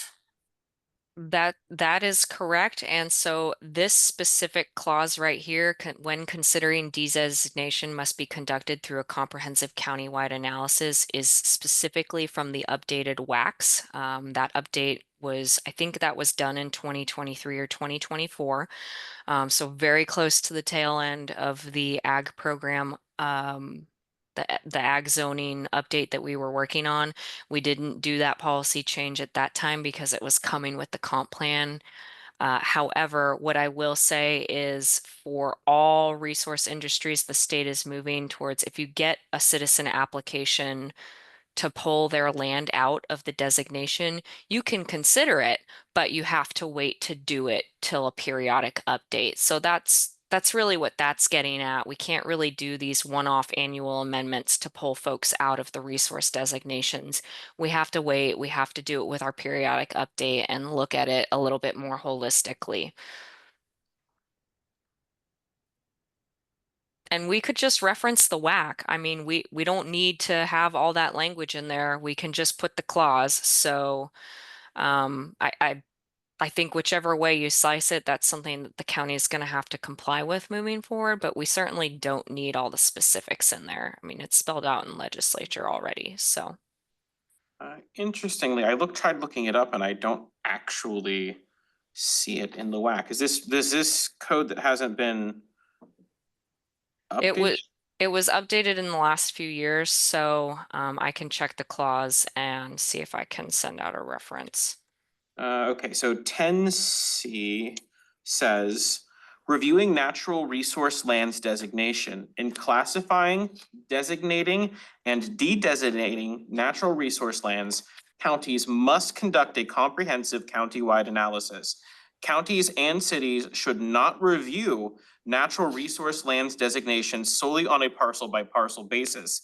Designation amendments should be based on consistency with one or more of the following criteria, and it lays out 5 different criteria, but even what you had said earlier about we can still review, it sounds like actually only in really narrowly defined circumstances.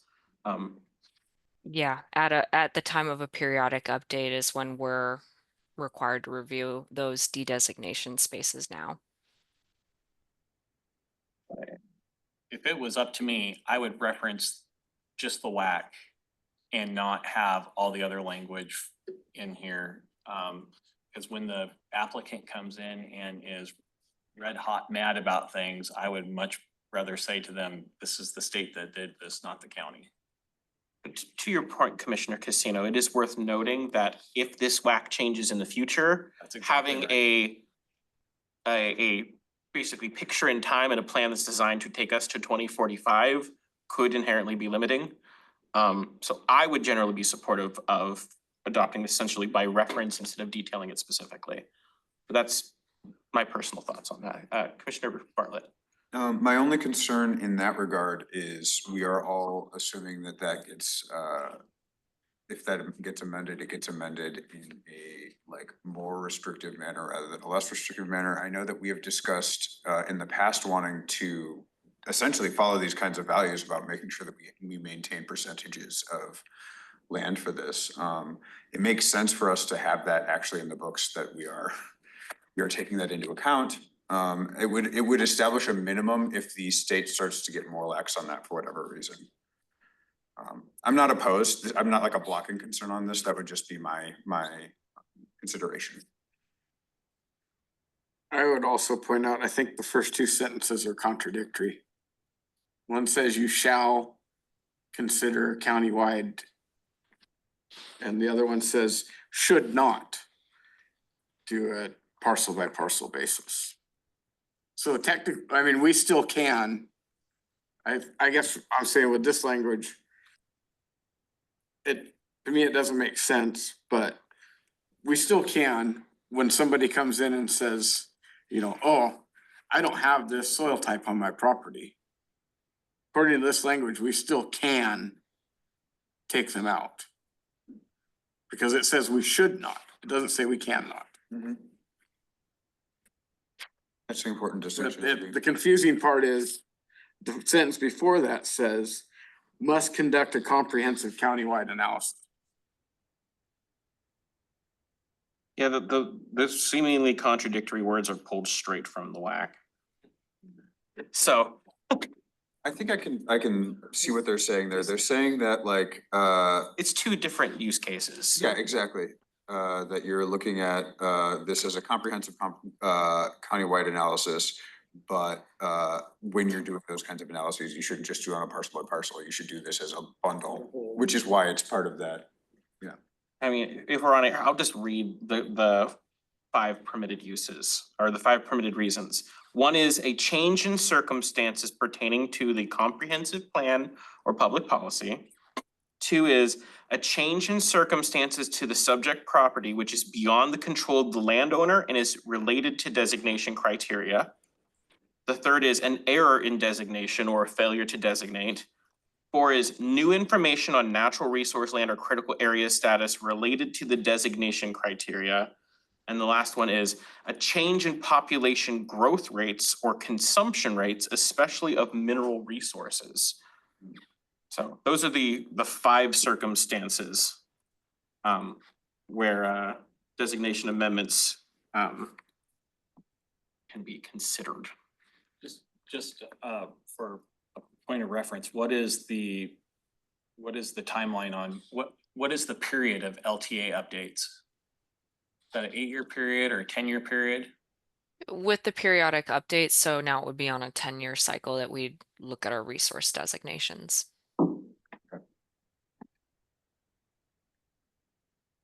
It sounds like we have two possible recommendations on this. One is basically leaving the language that's been amended. The other is reducing the amendment language to just reference the WAC chapter. Let's do a temp check on leaving the language, and then we'll do a temp check on reducing it if we don't reach at least a majority on the language as written. So I think on as written, I'm fine with it since we're basically pulling it from the WAC. Impartial, you're down. We already know you're down on that. How do you feel, Commissioner Halverson? Sad, so we don't have a majority on that. How do we feel about reducing the language here to simply reference the WAC? Or where are you guys at? All right, we don't have a majority on either. Yeah. Oh, Commissioner Pessinger, could you please audibly inform us whether what your preferences are on these? Because we were at 4 and 4 for both of It them. won't give us a majority either way. It won't give us majority either way, but it would at least give us a leaning. I can't help you, I abstained. Oh, okay. So it sounds like I would just point out that I think had we just cited the WAC, we could have avoided this whole conversation. this was a request, I believe, from FutureWise, right, Maya? That's correct.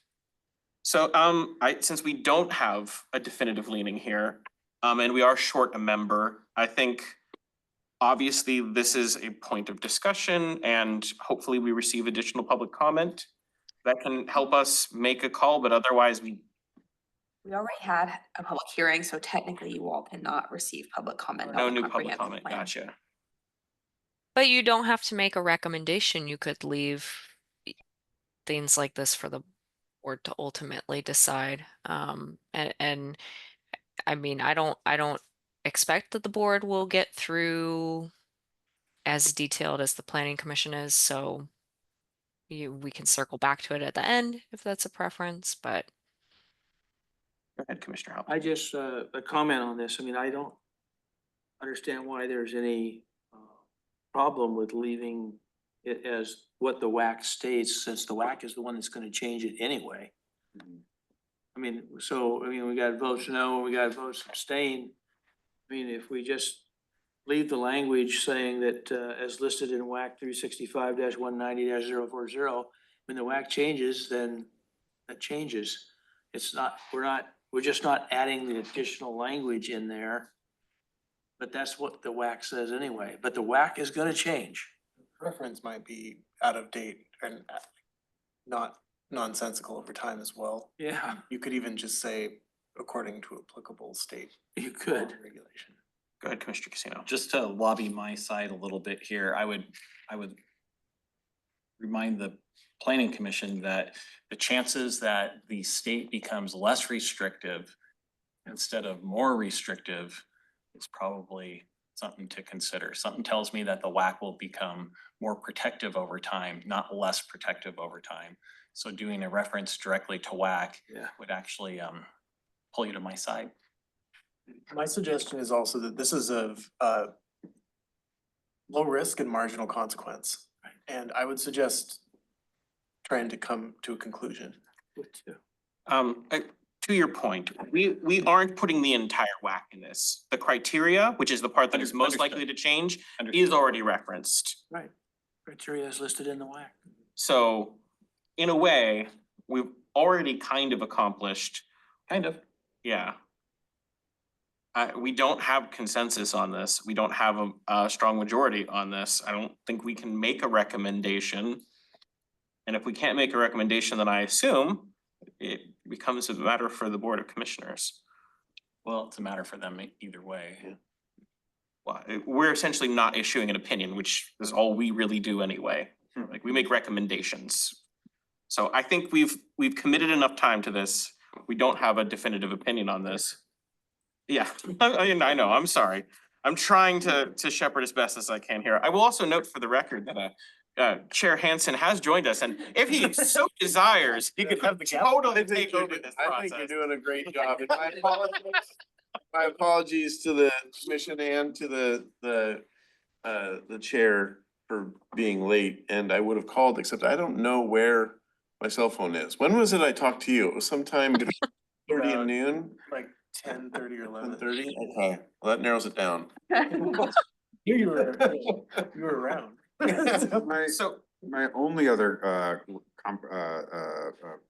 thing to say about this is if we do just drop it to referencing the WAC, does that second part of after an ED designation still apply? That'd be really the most sticking that I would have. What, I'm sorry, say that. So it says, right after it says the designated amendment should be based on blah, blah, blah, the criteria listed in it. And then it says after any designations, the amount of land designated as agricultural lands of long-term commercial significance shall be sufficient to maintain and enhance the economic viability of the natural agriculture industry in the county over the long term. And I was just asking if that still applies if we just drop the rest of it to reference. I would expect that it would. Yeah, I would assume it would as well. and I'm fine with that. You'd hear from FutureWise if it didn't. Okay. So are you saying we that change your you've vote? changed? Yeah, I'm fine with adopting it by reference at that, in that context. Okay, so we have a new proposal on the floor that states explicitly we're preserving that second paragraph, but for the earlier amendment, we are changing it to a reference to WAC 365-190-040-10C. Let's temperature check that, shall we? Sounds like we are universal yeses. We reach consensus. Hooray. Good job, Commissioner Bartlett. All right, I believe we are good to move on to chapter 4. One question. Oh, go ahead. Well, it just seems like somebody else wrote chapter 3 that wrote chapter 2, 4, 5, etc. I just point out the formatting of the goals, objectives, and policies is a little different in chapter 3 than it is in chapters 2, 4, 5, etc. Something you might want to look at when you're. Thank you. We will do a final editing, so I appreciate comments like that. Apologies to Commissioner Bombarger here, but I actually, we did finish that policy, but I did have just a question about conservation grazing on the next, on the point after that, which is, yeah. I guess, support access to lands protected under habitat conservation plan for conservation grazing. I assume that conservation grazing here has a pretty specific definition. I know that conservation grazing is fairly controversial in different contexts, especially in our kinds of prairies that didn't have a lot of native, like this isn't a part of bison habitat or anything like that. It didn't have large grazers. Woodland bison. There were woodland bison and there are also still elk. Mhm. Which are grazers, not browsers. But yeah, I guess I was just wondering about the conservation grazing in that context, whether it was something that is an established practice for protecting our prairie lands. So I will say that we are under very strict scrutiny from the US Fish and Wildlife Service. The Habitat Conservation Plan is very protective. Okay, I trust their judgment on that. I just wanted to. It also is an accepted practice in the HCP specifically on page 10. Great. And then I guess the only other thing I had was consider additional tree policies. Are we considering additional tree policies? I have nothing specific to propose. Does anyone here have anything specific to propose? Okay, hearing none. I will note, the time is 8:23. We are scheduled to move to our next topic at 8:30. It is worth noting that for chapters 4, 5, 6, and 7, there are no decision points that have been highlighted. I feel like for efficiency, it might make more sense, since we are largely familiar with the comments that have been provided at this point, that we cover just the changes that are being made based on public comment for those. Is everyone agreeable to that for time's sake? Yeah, I will want to readdress housing at a future date. I'm not suggesting we don't address housing. I'm just suggesting for Maya's time and our time that when she reviews these sections, she only covers the changes being made, not the summary of public comment. Okay, yeah. Gotcha. Okay. Maya? Oh, go ahead. Maya, page 3-37, chapter 3, right at the bottom, the last paragraph. Mhm.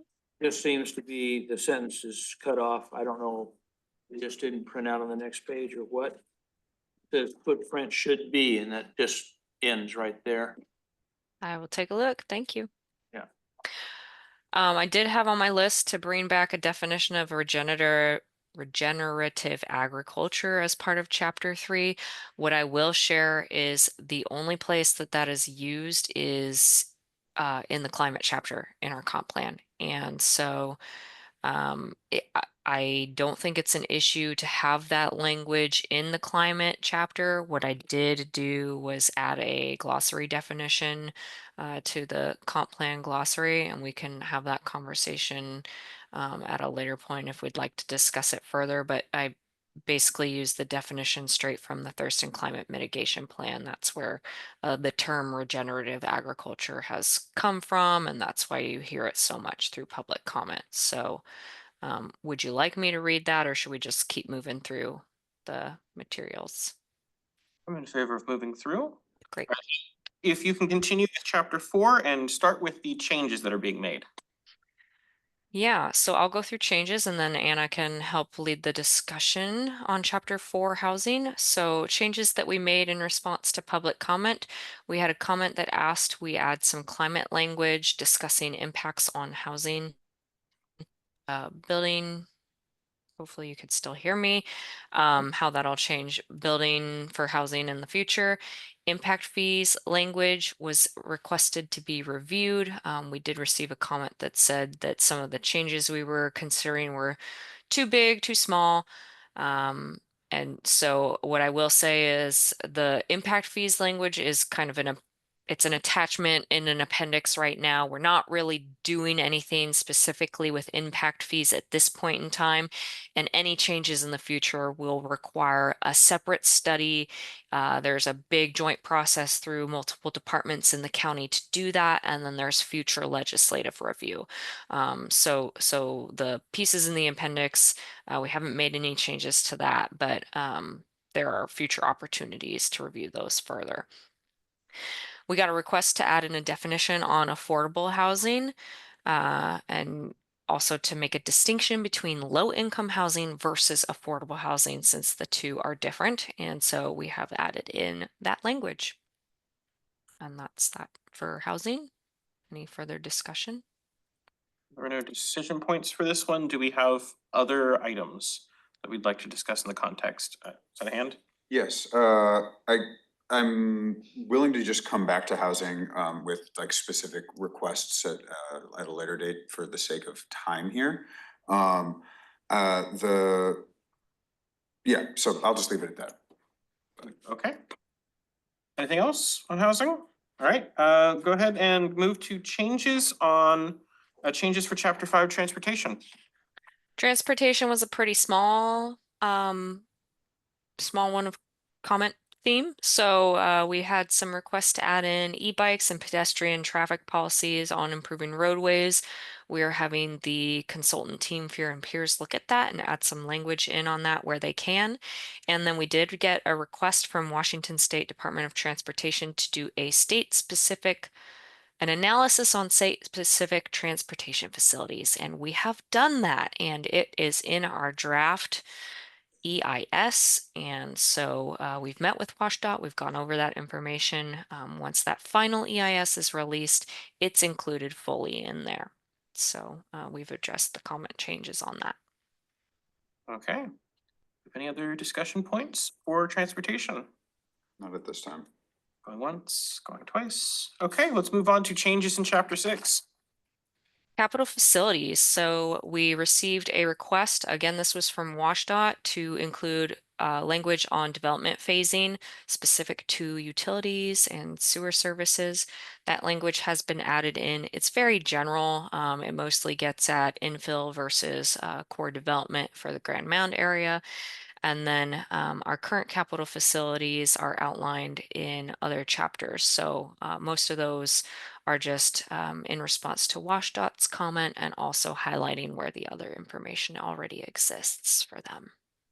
Gotcha. All right, so there are no decision points under this one. Do we have anything we'd like to discuss under capital facilities? Go ahead, Commissioner Hutchinson. Page 6-1, you've got a thing that says public facilities and public services. Some of those are not county services. They're provided by other entities like fire protection and suppression and education, et cetera. It reads like these are services that the county provides. I think it may be, if you put a little note or an asterisk at the bottom on the ones that they don't provide and say these services are provided by other organizations. It would make more clarity. That's a great suggestion. We can do that. The other thing I have is on page 6-13, capital projects and funding. Please take a look at that paragraph. You've got a sentence in there that just has the word window in it. And a couple other things in that particular paragraph. So I don't understand what the paragraph says. We will take a look. I'm laughing because that just sounds like the way my brain works these days. So thank you. Yeah, that's it. All right. Anything else on capital facilities? I have a quick one. Go ahead. And I feel like I've been beating a dead horse on this particular issue, and I know that we're gonna have some big changes in CIP, but you know, those are affected by CFP. At a kind of a minimum, I would really like to see a very definitive description of what a capital facility is, have a real definition, and maybe we just pull that from the BARS manual. But our current definition of a capital facility is way too squishy for me. Yeah, I have no clear idea what we're talking about in that context. I mean, I know because of the examples, but like. And that's part of the problem is the capital facilities definition is more like a list of examples instead of what is a capital facility. So to define it, so that way we know what the edges of it are, because if all of a sudden a capital facility is office furniture, well, it's not. The capital facility is a new sheriff's car, well, no, it's not. And so a lot of times, like our current definition basically says something that's $100,000 or more and something that we want to spend REIT money on or something like that. It's a little too squishy. And so I'm pretty sure the BARS manual has a pretty good definition of what a capital facility is. And I think we should incorporate that into our plan or some other, I'm negotiable on what the definition is, but something that isn't just a list of examples, something that is definitive. okay, so we have a suggestion from Commissioner Casino. Let's check in where we're at on that. That's all thumbs up. So you have Planning Commission support for a more stringent and well-defined definition of a capital facility. Anything else for capital facilities? I would just say, that definition, you come up with it before we do the CIP public hearing? Are you referring to a definition in the chapter or the definition that we currently have in our glossary? It's on page 1. Okay, we do have a definition in the glossary, which knowing you, I think you will still say that it is squishy. But it's more exhaustive than the one that we have. Take that as a It's- compliment. It is. It's on page 14-2 in our glossary. If you all want to look at that, I think that maybe using that as a jumping off point for when we discuss that. 6.1, it actually says definition. Yeah, we do have our public hearing on CIP next work session, so this will feed nicely into that Yeah. conversation. It'd be great to have a really solid definition. I'm on vacation The next week, definition that so. like shows the outside boundaries of it. The inside isn't quite so important, but the outside boundaries are. Like a jelly donut. We will love that the capital facilities description is largely a list. It is. It's about 10 Yeah. bullet points. It's a permissive definition. It is not a restrictive definition. I think that's a mistake. Yeah, I would agree. All right, anything else? Okay, so we are good to move on to the changes in chapter 7. Also time. Thank you for bearing with me past time. I would love to get through chapter 7. So the changes that we made, most of these were in response to a comment from Puget Sound Energy. They just had some requests to tighten up our narrative and the data in the chapter specifically that relates to their facilities. They've asked us to move some statements to the climate chapter, which we've reviewed and done where appropriate and more suitable for the climate chapter. And then they had some specific requests around policy 1C1 and communication framework for that. Question, Maya. Mhm. In our conversations that we've had previously, we have generally broadly supported having climate-related comments permeate all sections of the proposal. I'm curious, what comments were removed at the request of the private electricity utility? Yeah, I'll have to go back and check at their comment letter specifically, but we didn't strip all of the climate language from the chapter. And Anna, maybe you have more insight to this, but I can certainly bring that back next time if you want to further. Let me see. So they had requested to remove using natural gas significantly contributes to greenhouse gas emissions from the private utility section. How do Seems like we feel about that? I'm generally supportive of keeping that language in the chapter. Yeah. Their argument Agreed. was chapter on utility. And Hasn't that- stopped us anywhere else. I know.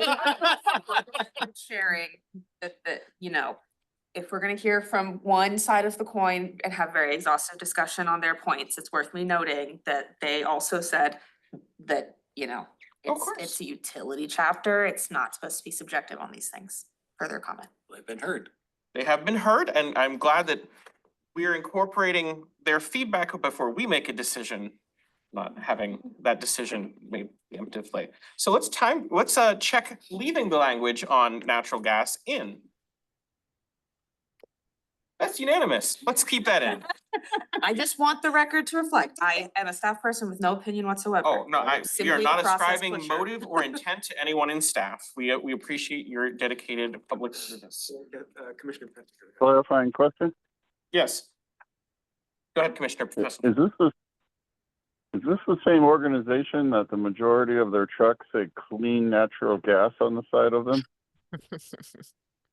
Your sarcastic remark has been noted. Thank you. Actual points of information. Head Commissioner Bartlett. Or clarification, I guess. So was that, given the tenor of the first of these suggestions from Puget Sound Energy, I guess I would be interested in hearing more of what they have in terms of suggestions. If we don't want to go through that for the sake of time now, I certainly would want that list It's sent very out for the quick. future. They wanted Okay. us to update their needs for their operational data and to remove completed AMR/AMI projects, which I will admit to you at this time of night, the acronyms are not in my brain. Mhm. And then also just making sure that our language is consistent with their statutory obligation to provide natural gas to their existing customer service base. Is AMR, AMI advanced metering infrastructure? That sounds correct, yes. Basically to be able to read the meters, the meters send the information somewhere rather than people have to go read them. That doesn't sound as substantial as the change too. Okay, I think we've tackled the meaty part of that. Are we good to move on from this chapter then, folks? I had a question about what electromagnetic smog is. It says review policies and regulations on electromagnetic smog. I believe that is folks who are worried about the cellular radiation. Were you not here for the It's the wireless 5G thing. No, he was not. Yeah. No, I was not. I blessedly missed that conversation. I'm less concerned about electromagnetic smog as I am real smog. But I am actually interested in light pollution, and I'm not sure if that sits in utilities, or whether that sits in a different spot. Since I'll that just has an make effect the on point living that creatures. that electromagnetic radiation is a thing and some people are affected by it, but we have zero ability to do anything about it at this level. FCC Yeah, probably. yeah, the FCC controls that. very stringently. Yeah, we don't control spectrum, so, okay, so time check, guys, we are at 8:39. I know the goal, I think, was to get us through all of this. I want to be respectful of the Great. agenda that we have, though. I'll hit light pollution another time. Are we good to resume at chapter 9 at next meeting? Just a quick question, does light pollution fall in environment? It I would make impacts that wildlife. Yeah, I think it would be, yeah. Okay, that's great. Yeah, We'll yeah. we'll talk about it there. Thanks for bringing it up, though. So we'll be ready to tackle that next meeting when we Yeah. tackle starting at chapter 9? Is that good with you, Maya? Yes, so we'll start Thurston 2045 on chapter 9 at our next meeting, and we'll work through 9, 10, 12 development regulations, and then circle back to housing. I do have a really ambitious goal to get out of Planning Commission at some point in August, so it probably won't be the 6th, but maybe by the 20th we can work towards a recommendation, and that's just to keep in line with our statutory deadline to have a final action by the board by the end of the year. It does seem like we made pretty significant progress today. I don't know if we can speak through all of that today, that seems. No, you guys got further than I expected us to, so thank you. Oh, so my usual aggressive self when I'm facilitating, yay. You're a bully. Oh, okay, We so. need that. I'm mad. No, not really. I much prefer to be commenting. Okay, so we move on to staff update with with Community Planning Manager, Derek Day. I don't have any staff update at this point. Could I pitch? We have a senior planner vacancy on the current planning side. If you all know anyone looking to fill that, that has been posted.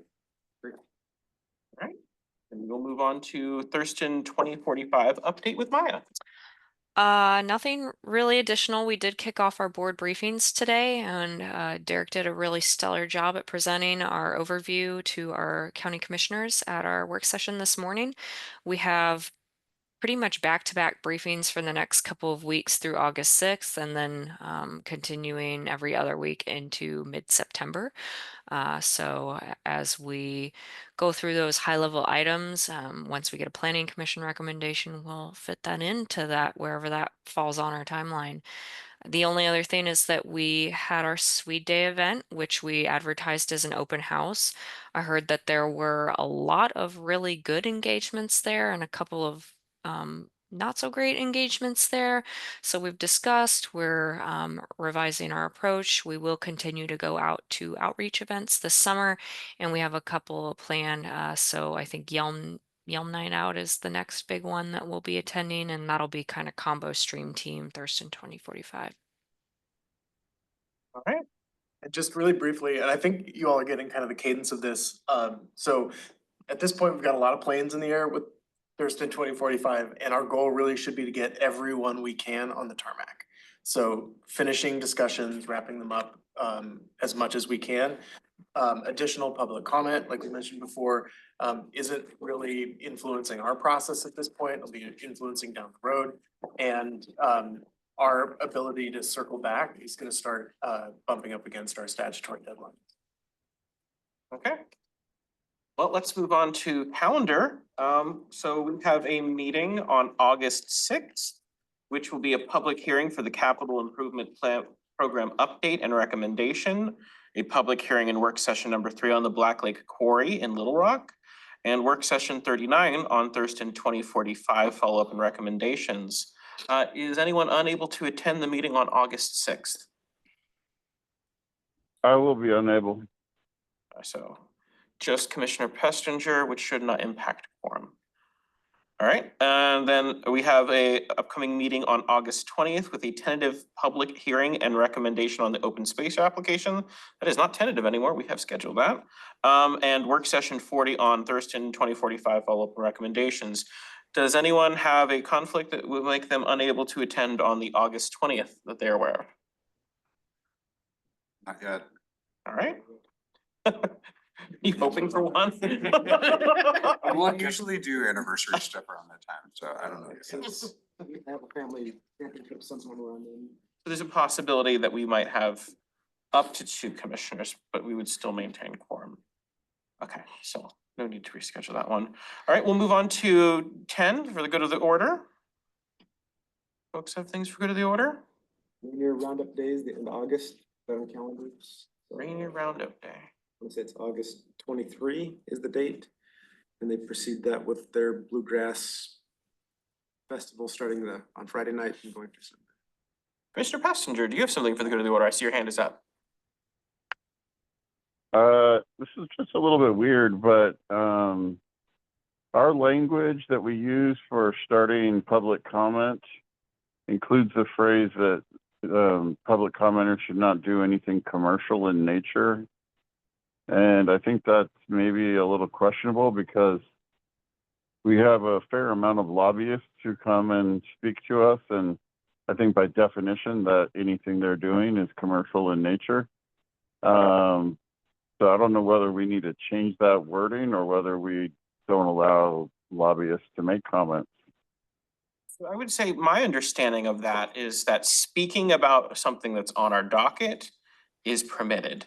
I'm assuming this is intended to be basically, this is not a space to advertise or speak to commercial endeavors outside of docketed or, general discussion items. Is that? Yeah. Folks' understanding of that? It sounds like it could definitely use more clarity. But it is just a script. It is not binding policy.